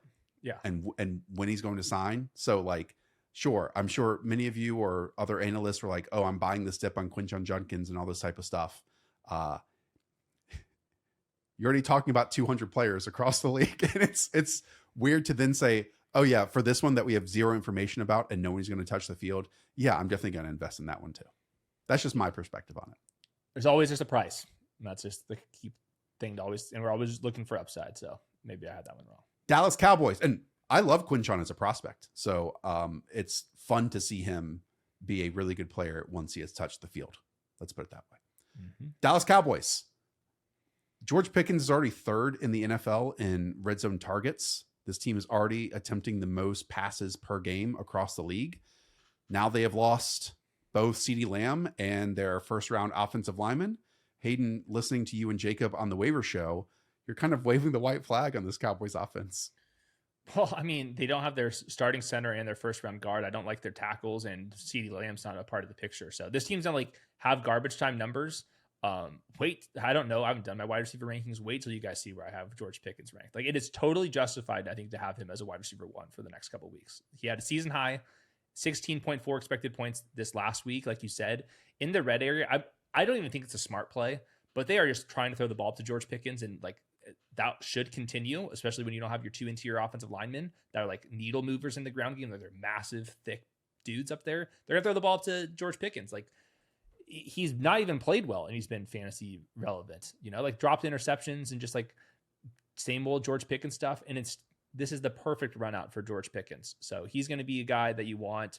Jake Ferguson is the tight end 1 in usage so far. And last week that was at 17.8 expected half PPR points without CeeDee Lamb. He's the safety blanket, which you'll need behind a really bad offensive line. So yeah, I mean, like the offense is like completely funneled to 2 guys in the pass game, and then Javonte Williams doesn't come off the field very much. So like this is like a very offense to predict for the next couple of weeks. Not to rehash the entire conversation we just had on the Cleveland Browns, but I do get worried that this Cowboys defense is so bad and so miserable that we will get into fourth quarters where this team isn't even close on the scoreboard. And so Dak and company might only play like a half of the fourth quarter and like leave 1 or 2 drives on the table versus, you know, other players that you're considering on your team. So like sometimes, you know, so often in fantasy discourse, it's, oh, well, their defense is going to be bad, so the offense has to score a lot of points. There are also times when the defense can be so miserable and so detrimental that it affects and actually impacts negatively the offensive players too. Yeah, we're definitely flirting with that line. And then if Joe Milton comes in there, he will break somebody's hands. Did you see the Joe Milton reps? I have never seen to be honest. Please just take 2 minutes later on, just for your own entertainment. I have never seen a football move so fast. Just to discuss the discourse that is around CeeDee Lamb right now and how he got injured. He lined up in the backfield, got a handoff, tries to break it off tackle and gets like a high ankle mechanism on a hip drop-ish tackle. I'm not going to call it a hip drop tackle. Cowboys fans are very upset. I will also say that CeeDee Lamb, they've been using him and handing him the football a lot over the last 5, 6, 7 years. He's averaged 6.8 yards per carry in his career. Now, a lot of those have been reverses and jet sweeps, but at the same time, this isn't the second, third, fourth, or fifth time they've ever lined him up at running back and hand the football off to him. They're just trying to get the football in their playmakers' hands. Now, again, Cowboys fans are upset because, oh, well, now we have Javonte Williams. We should only give him the football. I've even gotten Hayden, well, we have a 4-2-8 Jaden Blue who's inactive. We should be handing him the football instead of CeeDee Lamb.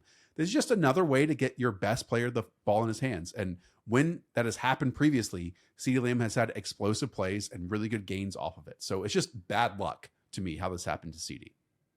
Yeah, these people would be complaining that they're not getting the ball to CeeDee Lamb enough.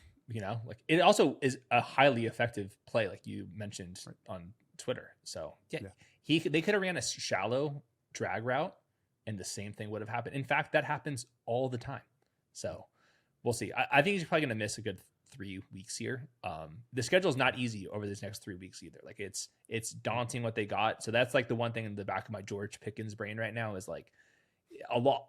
Everything's up for grabs for George Pickens contract season. Like this is like you have a quarterback to win with. Like you're trying to be paid like a real wide receiver one. You're the X receiver of this team. Like go prove it these next 3 weeks. It's not an easy next 3 weeks on the schedule, but if he can do it, he's going to get a huge back. Spotlight on George Pickens. What could go wrong? Okay. Punches might be thrown here.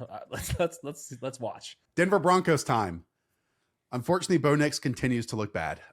He is 8 of 24 on throws 20 plus yards down the field right now with 3 interceptions. And he's left like touchdowns on the table. Yeah. He keeps overthrowing by a couple inches, a couple feet. We've seen it in the red zone to Marvin Mims and some other players too. Again, he started really slow last year, but this is just another example, like CJ Stroud was at this time last year too, where after you finish your rookie season on a high and really ascending, you think you go into year 2 with the same pieces that are even slightly improved, another year with the play caller and say, well, it's only going to go up from here. It's just not the case. Like progression isn't linear at all times. And so it's why I think everyone had a different like quarterback 6 in drafts this year. It just so happened that the ADP had it as Bo Nix as quarterback 6 this year. A lot of his pass game production was on that like bootleg, throw it across the field. And I just guessing teams are like onto that bit. So he's going to have to play within structure a little bit more. He needs more yards after the catch guys. The schedule hasn't been like totally easy, like facing the Chargers, obviously. But yeah, I think for fantasy purposes, he needs to run more and then hit these downfield throws. And if he's not doing either one of those, which he really hasn't compared to last year, then you can't really start him. So the guys you can start, Cortland Sutton bounced back after like a very rare dud. Troy Franklin, who could have seen this coming, complete rug pull. So I don't know what to do with him. I don't start him would be my recommendation. And then until proven otherwise, the backfield's getting like pretty easy to predict. Like J.K. Dobbins is just like getting everything. He also looks good, like credit where it's due. Like he's ripping off explosive plays and like they have not been like easy plays to make and he's just been doing it. So I think we're it's interesting. The chart that you're showing on screen with RJ Harvey, they got him like 2 early manufactured touches on like the pre-scripted drive. And then after that, he really didn't get the football very much. Yeah. So it was like, hey, we're going to practice these plays to open the game. And then he didn't incorporate them in like the real rhythm and feel of the contest as it went along. For sure. Oh yeah. I think just Dobbins looked really good. One final note, and I compared the Bo Nix stuff to CJ Stroud. Obviously last year with the Stroud stuff, no one could pick up a twist or a stunt and the offensive line decayed. That's not the case here with Bo Nix. Like the offensive line is playing still incredible football. Yeah. So maybe that's 2 things here. One, hey, that means Bo Nix can turn around if he just plays better because he's the individual that is performing poorly. Yeah. Or it's if he doesn't, that's really concerning because you can't blame it on the offensive line. Yeah, he's the guy in the hot dog suit right now. So if he plays better, it'll look all right. Okay, we'll talk about the Green Bay Packers. Again, no Jane Reed. We were hoping we were going to get like lessons learned on how they were going to handle the wide receiver room. Hayden, did we? And can we even extrapolate them after what I mentioned the Browns defense did to this passing attack and only throwing the football 1.7 yards down the field? I thought last week was very optimistic for Matthew Golden, and I got some data to show it. 86% of the routes, and if you guys watched this game, and I posted onto Twitter, he was this close to a 96-yard touchdown where he won down the field and ran out of bounds. I mean, I don't know what he was thinking on this one, guys, but we were. But he caught the ball. You mean he caught the ball? He caught the ball. Yes. We got our 35 yards or whatever it was. Jordan Love like maybe could have thrown a little bit more inside, but he caught the ball and then like he was already by the safety. And by the way, he runs past everybody and just went right out of bounds. So if we would have counted that post route touchdown, the quarters just go ball, and then this one, we would be talking about the offensive rookie of the year. Instead, we have the wide receiver 80 in points. So we're this close. He's not going to be facing Myles Garrett every single time. He's up to 86% of the routes. Like that's the big takeaway. Like down the field opportunities with the quarterback that wants to do it.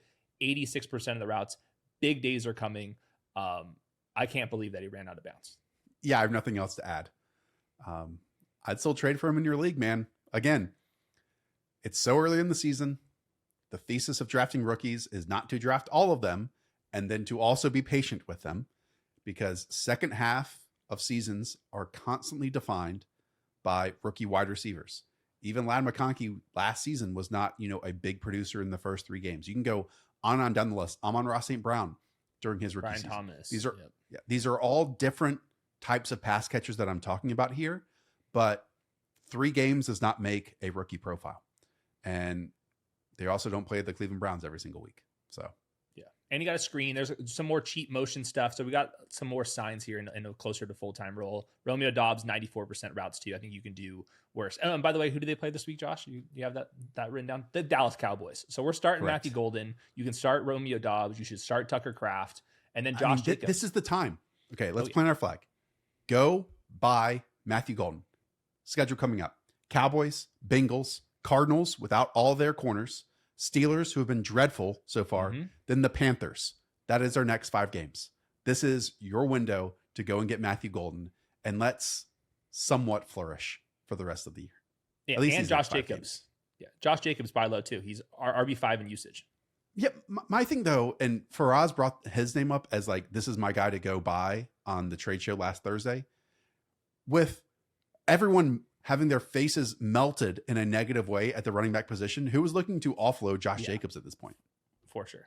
But for Pick'em, DFS, yes, this type of thing. Houston Texans. Where do we want to start here? Positively or negatively? I would like to hear your positive notes. What do you have for me? My only positive note is about Woody Marks. Okay. Okay. I continue to like what I see from Woody Marks, even if he only touched the ball, 7 times in week 3. Okay. But that was up from like 2 in week 1 to 3 or 4 in week 2. Now he's about getting 7 here. Look, it's not like Nick Chubb has done a bad job so far this year. I was happily drafting him as just a pure volume sponge, and that's it. But again, this is one of those players that I think as we go along this season, Woody Marks could get more and more work. Yeah, I think Nick Chubb's totally replaceable, and we'll see with Woody Marks. My question at that point would be like, what are we supposed to even do with that information? Because the Texans look so bad up front. Like right now, even their running back usage, and they want to be balanced, they're 30th in expected fantasy points because like they just don't have the ball enough. They keep punting it, and it's just not looking good. So I will say one little complaint already for the new offensive coordinator is you have a rookie left tackle, 2nd rounder, boom bust prospect. Like wasn't my favorite prospect. I think give him a chance out there. You can't just leave him on islands. Like he's just always left in islands, and that's not going to help your quarterback feel comfortable at all.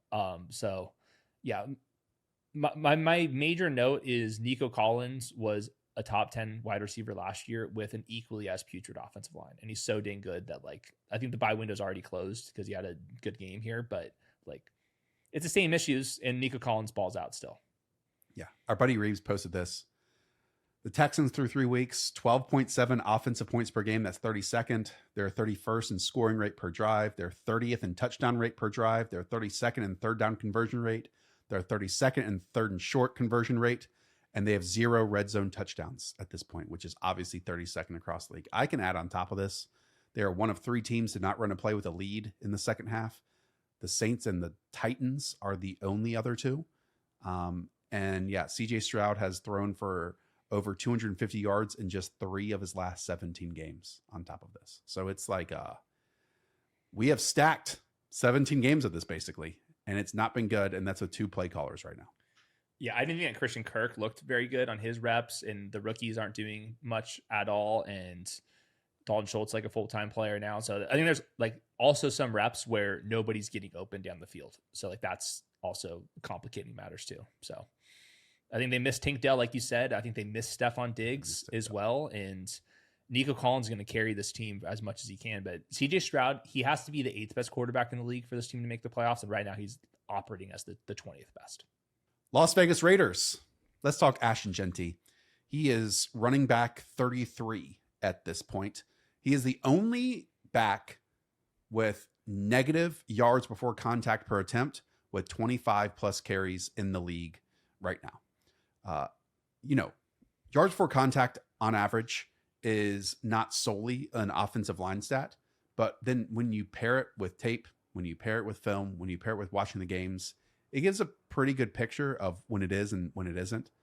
It's very clear with the Las Vegas Raiders that this is an offensive line issue. In fact, this past game, he was given like 2 runs, legitimately 2 runs to the second and third level, and he looked super explosive, ran through a safety, forced him into the dirt.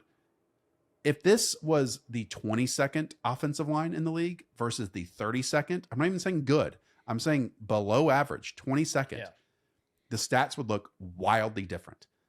The other part of this, though, is can the 32nd offensive line improve as the season goes along? And I don't have the answer unless the answer is just no. Yeah, Jackson Powers Johnson, it kind of like they get him back, and then is he going to play center and guard? The right guard's been a total problem here. Left guard has been terrible. Yeah, and like the right tackle was somebody even I thought they Colton could draft. Miller in this game was like tackling Ashton Genty in the backfield. The guy that they just restructured his contract to give him more money. 74 and Ashton Genty were back to back on way too many runs as soon as Genty got the football.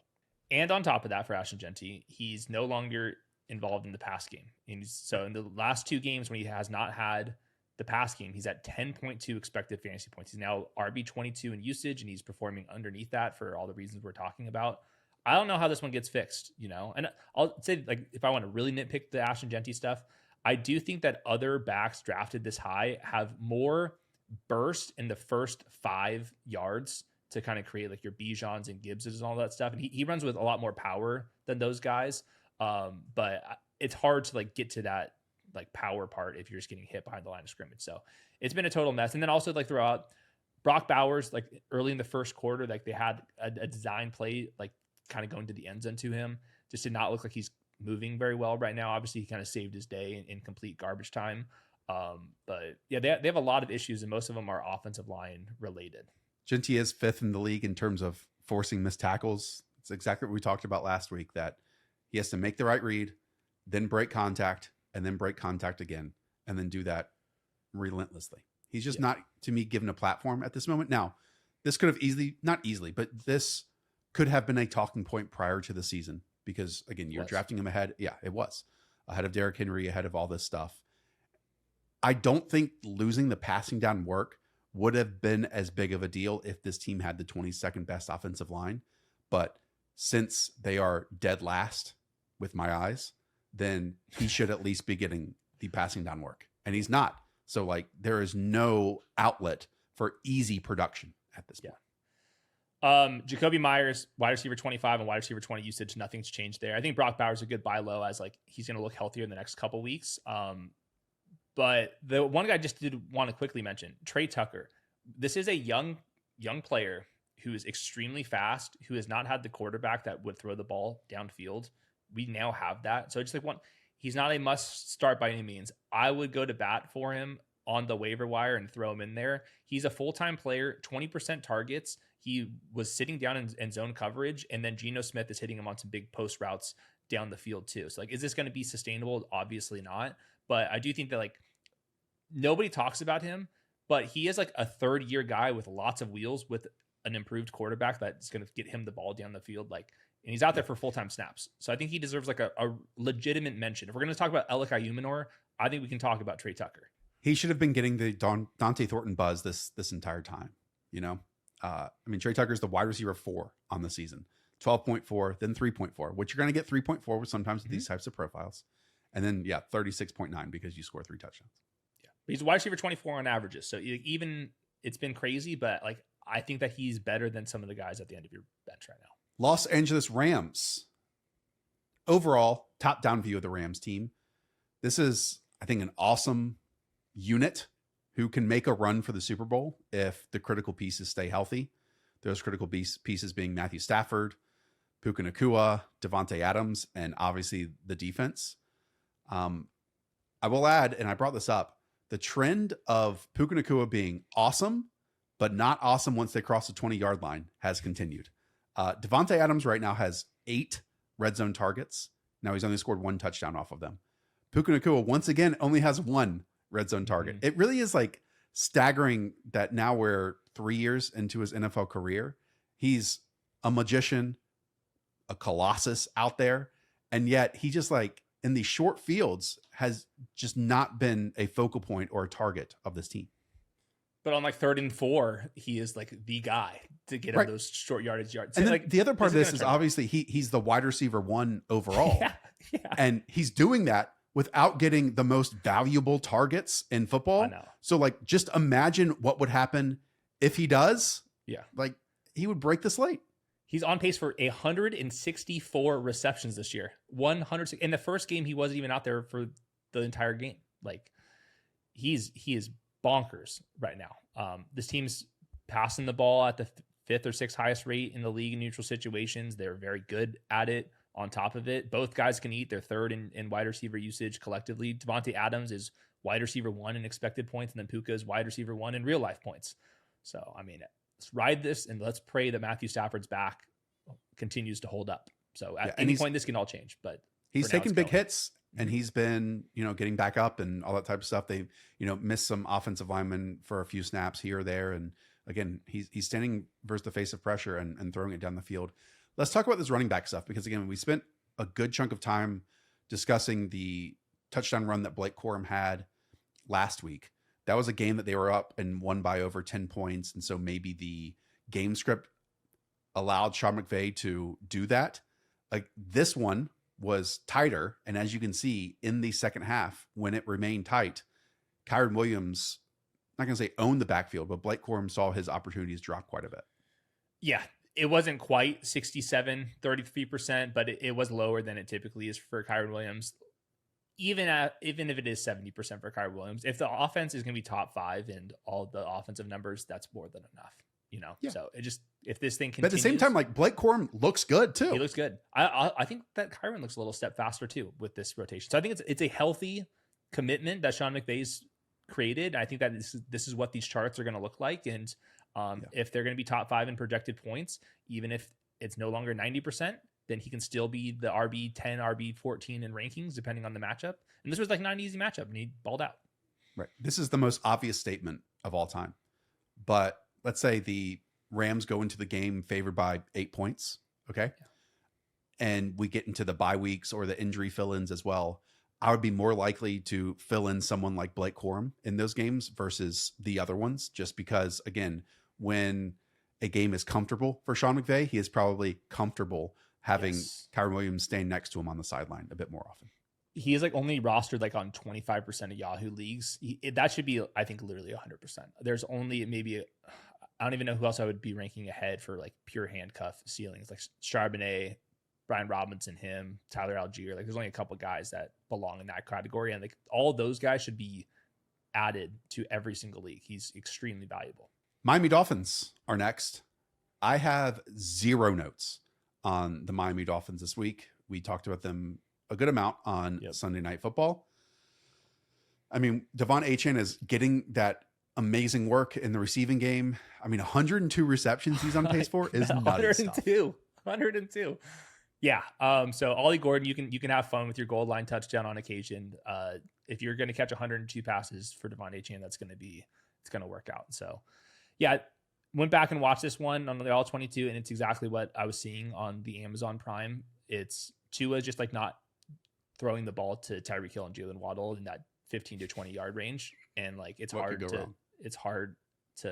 live if that's what it's going to be. So like the swing passes are cool to Devon Achane, but like, that's great for fantasy, but it's like not a way to like get to the NFL playoffs. And the defensive line for the Miami Dolphins, like That was supposed to like save it all. And like they're, I mean, there were multiple times we came on the show and said Anthony Weaver is, overperforming based on all the injuries that they had last year, and then defensive back injuries, and then even linebackers being super questionable.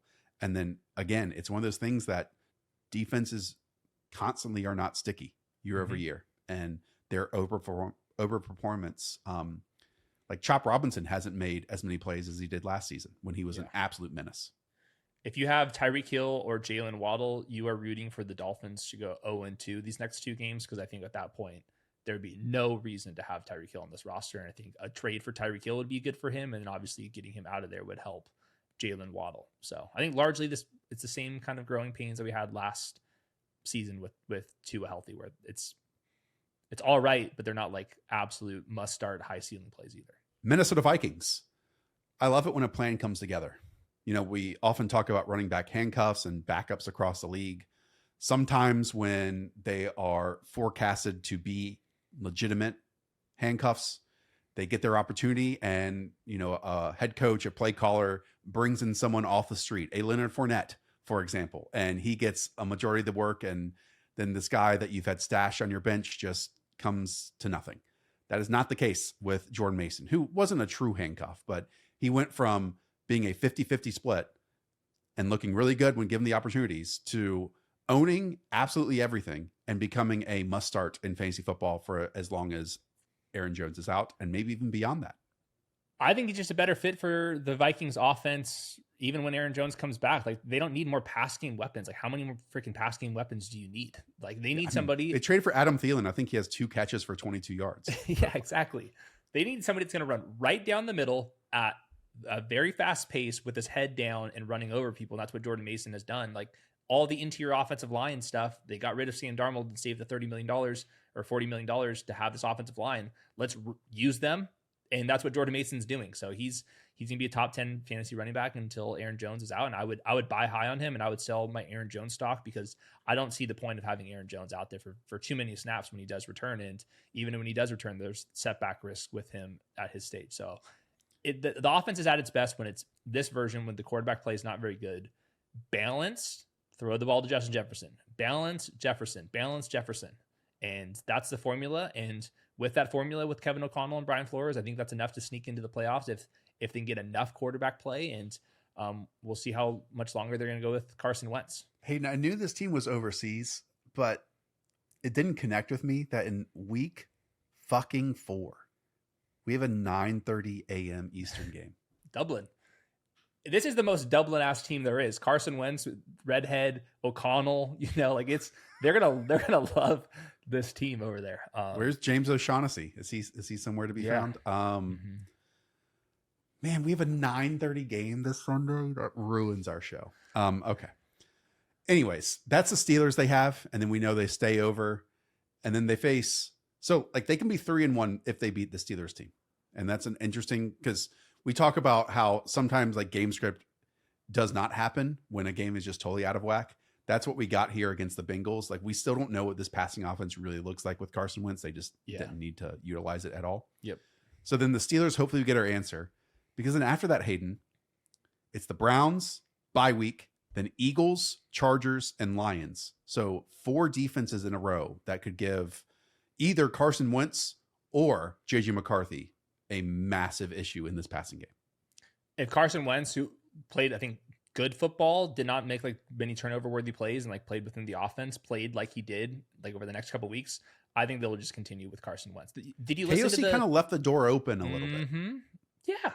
How could you not just like take away the draft capital? This team is trying to win the Super Bowl this year. Like, they have so much talent. They're going to evaluate the 2 quarterbacks they have and play the best one. You cannot look Justin Jefferson, Brian Flores, their defensive line, all the interior offensive linemen that they brought in, and say, yeah, this is a developmental year. This team's trying to win the damn Super Bowl. The best quarterback's going to play after the bye week. And right now, I think it's going to be Carson Wentz. Yeah. You don't bring in Ryan Kelly, Javon Hargrave, John Wolf Allen, Rise.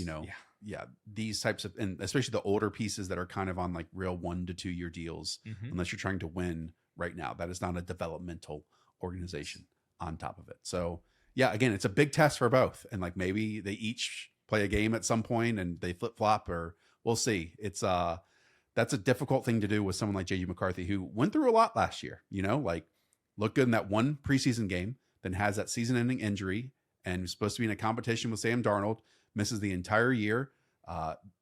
Naturally, you probably go into a bit of a dark place because of all that stuff. Then you have that first game where you play like absolute ass for 3 quarters.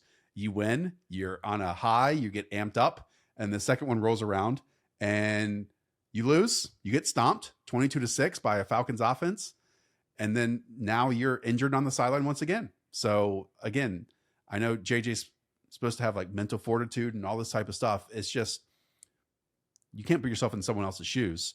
That's just a huge swings to go through over the last 2 years after being a top 15 pick in the NFL draft and being so successful at Michigan. Yep. And then on the Carson Wentz note, he's gone through this exact timeline. And Kevin O'Connell loves these guys that have just like played a bunch of football. You know why? Because he's a damn good play caller and he knows how to play to their strengths and hide their weaknesses. And like this healthier version of Carson Wentz, who Kevin O'Connell noted, by the way, I thought this was pretty notable. He's only 32 and a lot of other quarterbacks have played for a lot longer. I was like, oh, that was kind of an interesting quote that like he's buying into this Carson Wentz resurgence.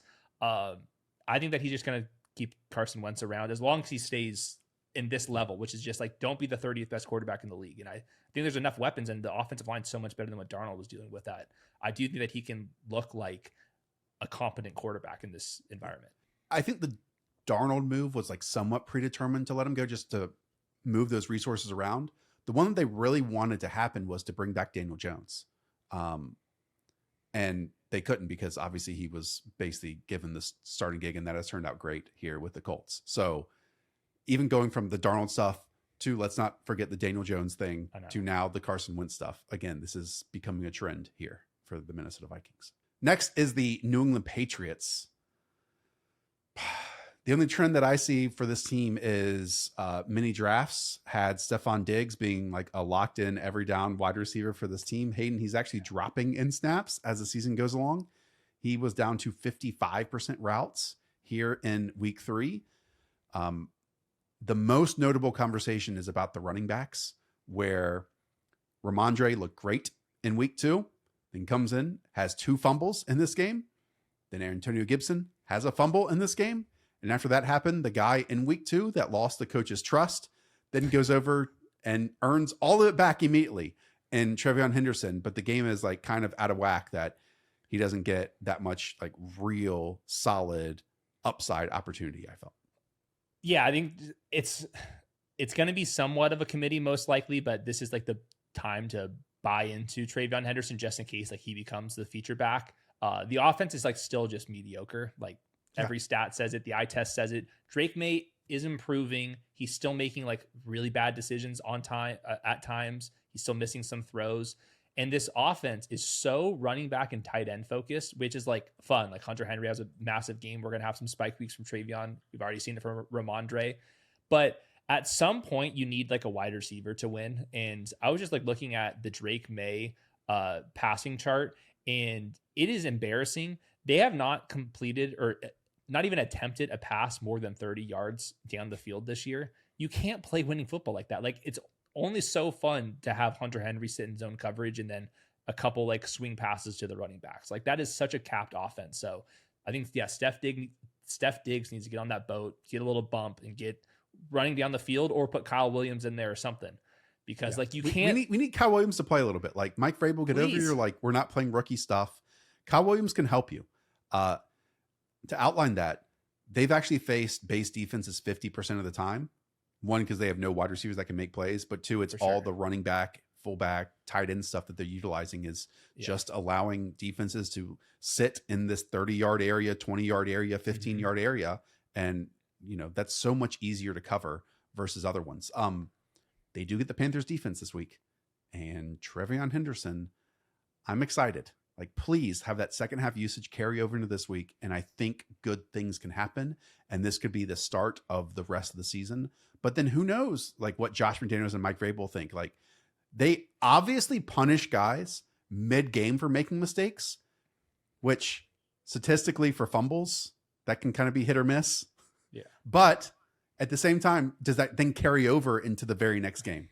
Who knows? Yeah, I hope Reese comes through for us here. I mean, they got a lot of great beat reporters over there, so hopefully they have a good read on the situation. But yeah, also like Gibson and Ramondre have had like fumble issues forever. It's like this is like not all that surprising.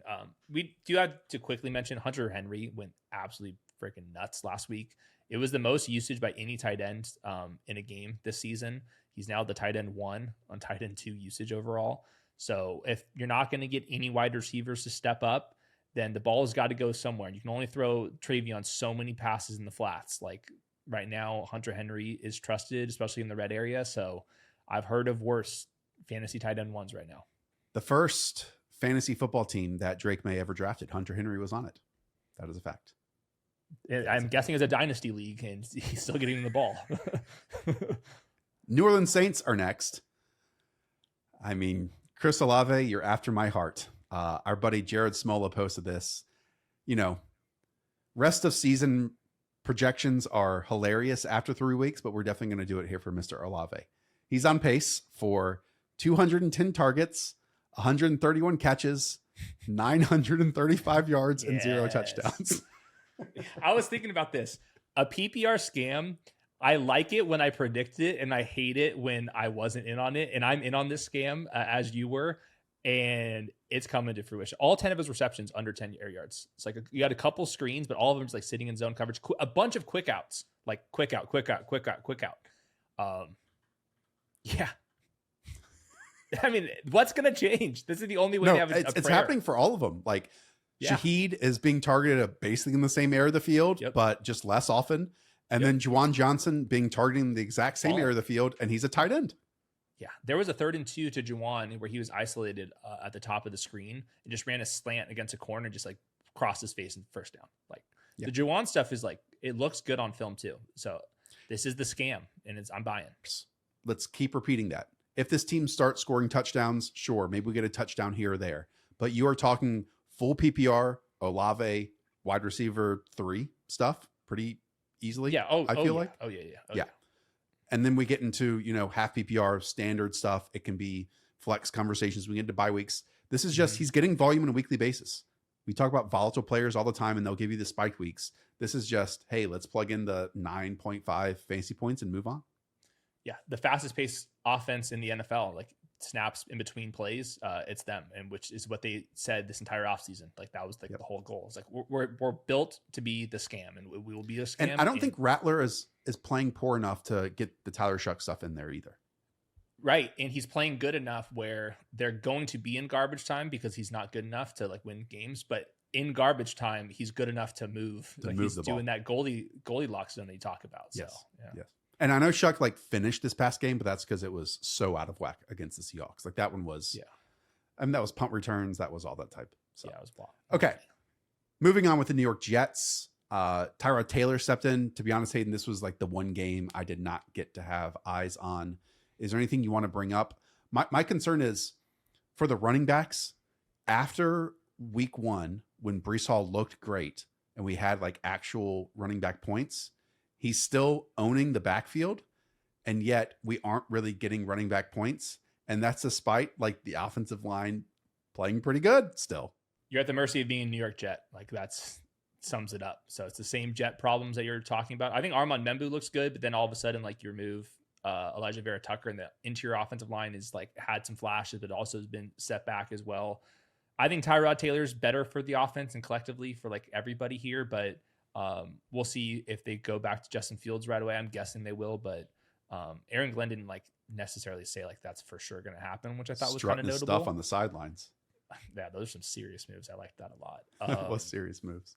But Garrett Wilson, season high 16.5 expected half PPR points in the game without Justin Fields. Like to me, for him specifically, without question, Tyrod Taylor's better for him. 100%.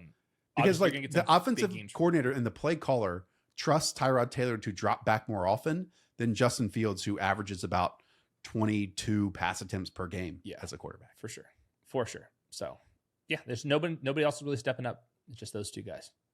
Then we move on to the Philadelphia Eagles.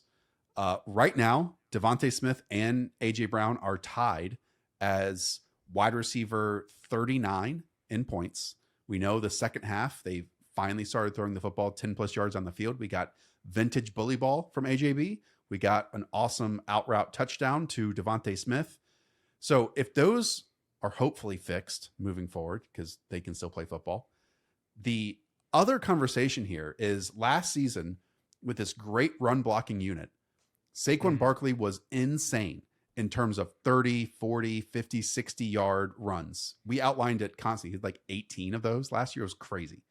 This year through 3 games, his longest run is, I believe, of just 16 yards. So that is going to change to not make him, the running back 1 overall this season if that happens. Yeah, he obviously needs them, and there's a bunch of elite running backs right now. I will note, like, Dickerson's been like in and out of the lineup and like playing through injuries. That's obviously a big deal. Same thing with No Lane Mekhi Johnson. Becton. Yeah, no Mekhi Becton. So they're figuring it out. I trust that they will get this thing figured out. And also, historically, there's been a dip in efficiency coming off of the amount of touches that Saquon Barkley has. And he is running back 14 right now. Yeah. I think, like, if somebody was panicking, which you would have to be insane to be panicking over this, I would be buying him. He's going to be a top 5 running back this year in fantasy. But like Christian McCaffrey, Jonathan Taylor, Bijan Robinson, I feel better about those guys right now. Gibbs.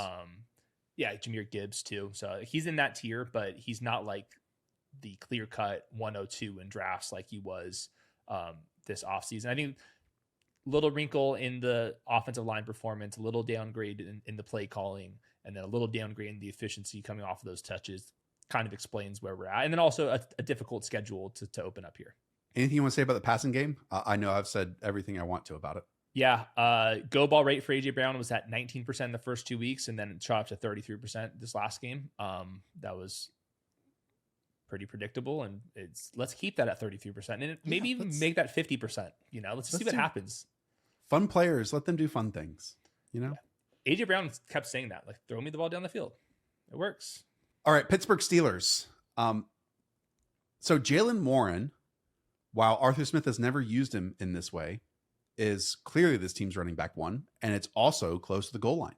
Jalen Warren actually is tied for the second most running back carries inside the 5-yard line this year.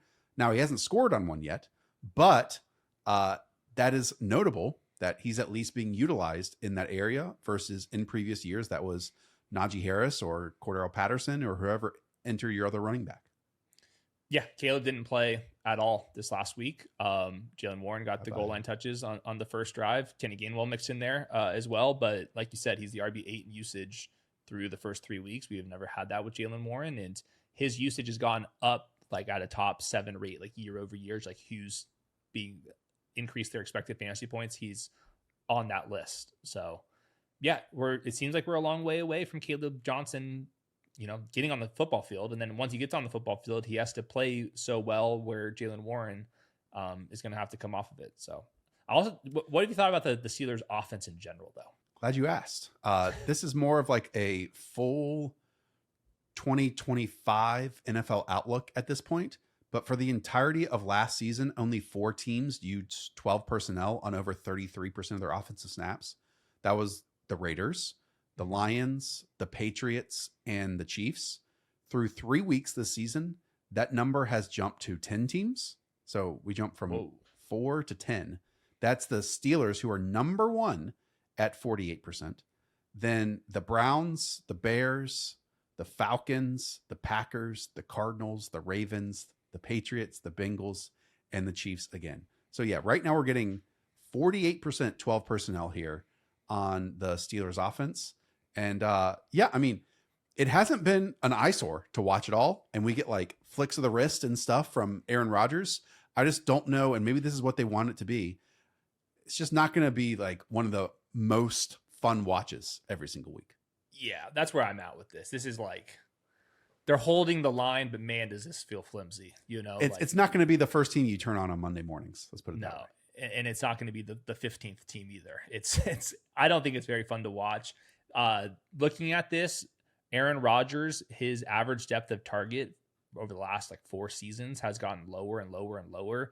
And right now, they haven't even attempted to pass 35 air yards down the field right now. And right now, a lot of their passes are actually behind the line of scrimmage. Jonnu Smith, Jalen Warren, all these type of guys too. So for the DK Metcalf stuff, I think this is like the hard part. Is like if we're gonna get all these design stuff, we're gonna be slow paced. We're gonna get the running backs involved. We have a million tight ends to get the ball to. He's Chris Olave. Are you telling me DK Metcalf is now Chris Olave?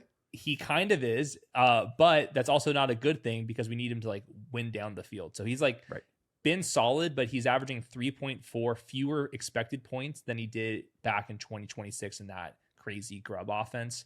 Just totally different usage for him. And then also quickly shout out Calvin Austin. Like they said he was going to be a featured part of this offense, and like to some degree he actually is. So he's more the versatile full-time player versus Metcalf, just like isolated as an X receiver.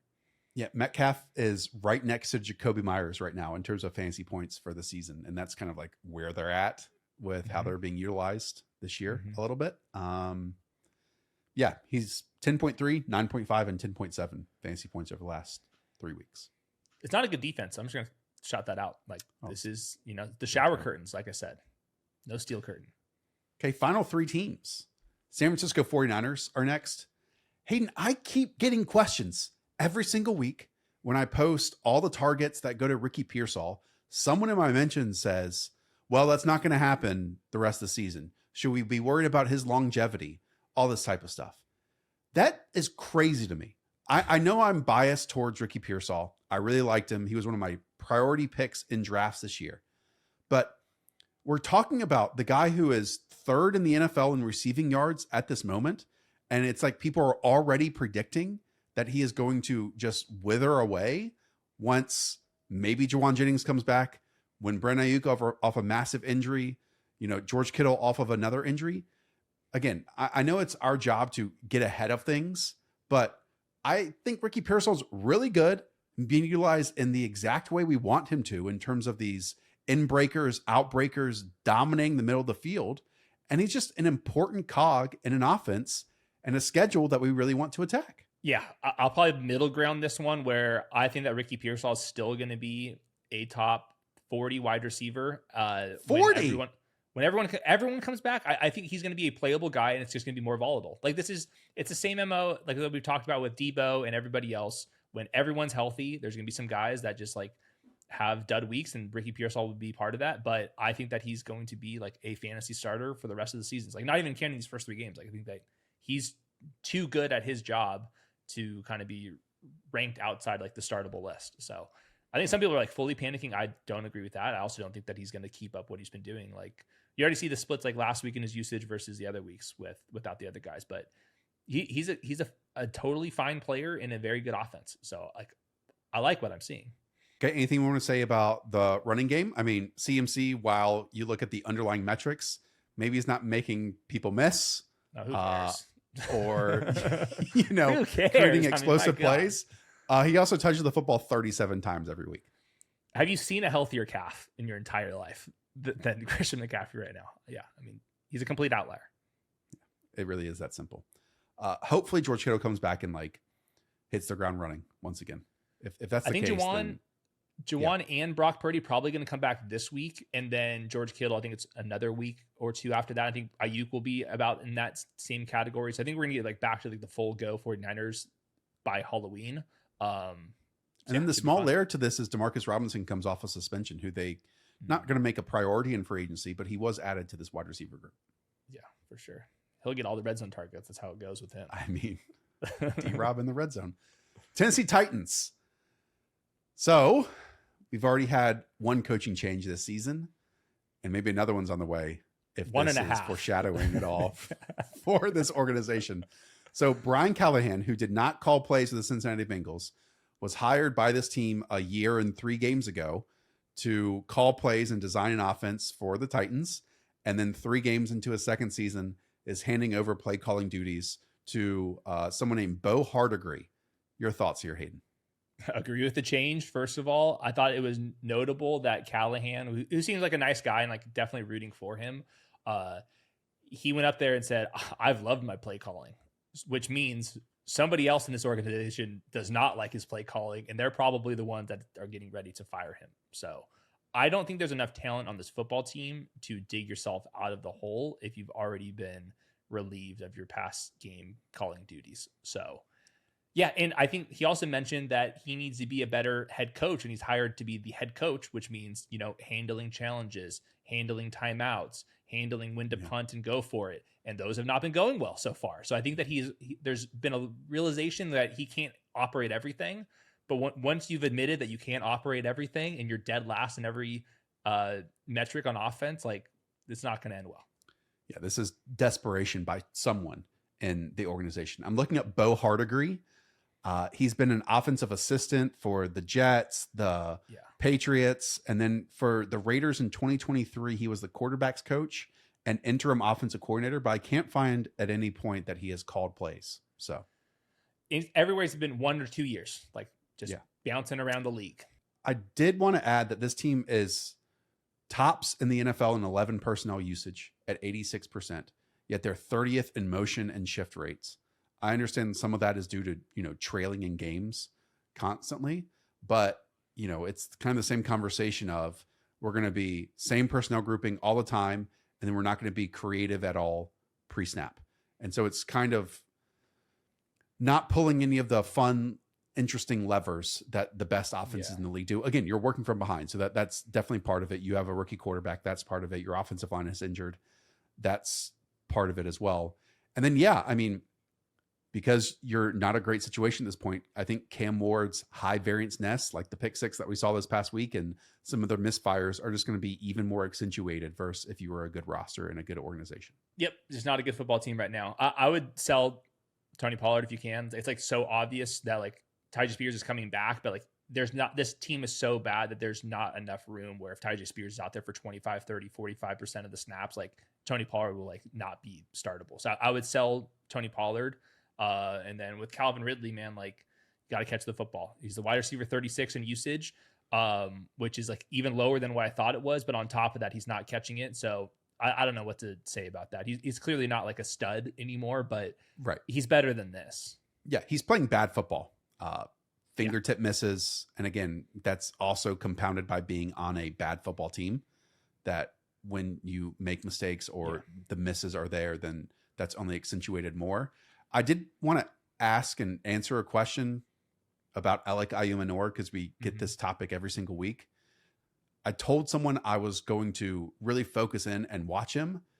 I did, and I still don't have an Alec Ayumanor take. I think he's a pretty mediocre athlete that's not dependable, but he's out there for all like the entire game. And also 86%, 11 personnel and 3 wide receiver sets. He's going to get a ton of run. They pass the football a ton because they're trailing a lot. And to me, like, that is the source of the production. And, that probably should be for Calvin Ridley, but it's not. And it is like Tyler Lockett for the second half of this game. We see Chico Quanko sometimes, but Alec Ayumanor is almost the most reliable one of these from quarter one to quarter four. But again, I wouldn't say the source of it is necessarily his individual talent. It is being on this team and in the type of offense it is at this moment. Agree. I also mentioned that Calvin Ridley does have a contract that you could trade. And if you fire the head coach and he's not going to be part of the long-term solution to Tennessee, which he obviously won't be, he's another guy that eventually could get traded, which would be good for Alec Ayumanor, Chico Quanko, maybe even the Chimere DK guy. So we'll see. I mean, at that point, the Titans would be like, without Calvin Ridley, who's like not even playing well, it would be the worst offense in the league. The positive note I can say for Alec Ayumanor is, of the wide receiver trio out there, he does play with like the most power and strength. And we know Cam Ward's going to like try tight window targets. He believes in his arm. And like Calvin Ridley, that's not his game. Tyler Lockett, that's not his game. And so Alec is coming down with, more of those, hey, I've got a corner in my hip pocket or in front of me and I'm making these catches. Yeah. And he didn't do that all the time at Stanford. So maybe that has improved too. Yeah. Kind of like Tim Patrick-y and like that kind of genre of receiver. Okay, let's close things out with the Washington Commanders. Watching this game, I really enjoyed it from a running scheme standpoint. You can tell that Cliff just unleashed it with Marcus Mariota in the fold. They were doing like full house backfield stuff, multiple tight ends, fullback, like all these types of things, even multiple running backs out there. Now, the multiple running back thing can be a bit of a headache because immediately Chris Rodriguez got work. We know Jeremy McNichols had a crazy run that if he was a quarterback, it would have been in the grass, but then he breaks it off and runs it for 60 yards. I will keep going back to Bill in that I think his running style is the most aesthetically pleasing of this group. Like he puts that dead leg out there and then cuts off of it, and it's really fun and smooth to watch. And so I understand if they want to have just this rotation constantly, because they did last year, but even if the production doesn't necessarily dictate it, I still think he's the best of this group pretty easily. Yeah, completely agree here. So just only mentioning this because we have to. Chris Rodriguez got the start, got the first full goal line opportunity.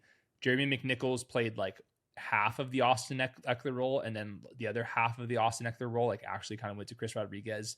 I'll say 4 now.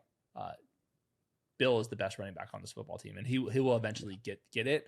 All that said, the Commanders are 28th in running back usage collectively because they have Deebo Samuel and dual threat quarterbacks and have explosive plays where they're not even at the red zone very often because they're ripping the ball down the field and creating explosives. So I think there's a cap ceiling here, but I agree that whenever you watch Bill, it does look like you're looking like at a really talented player.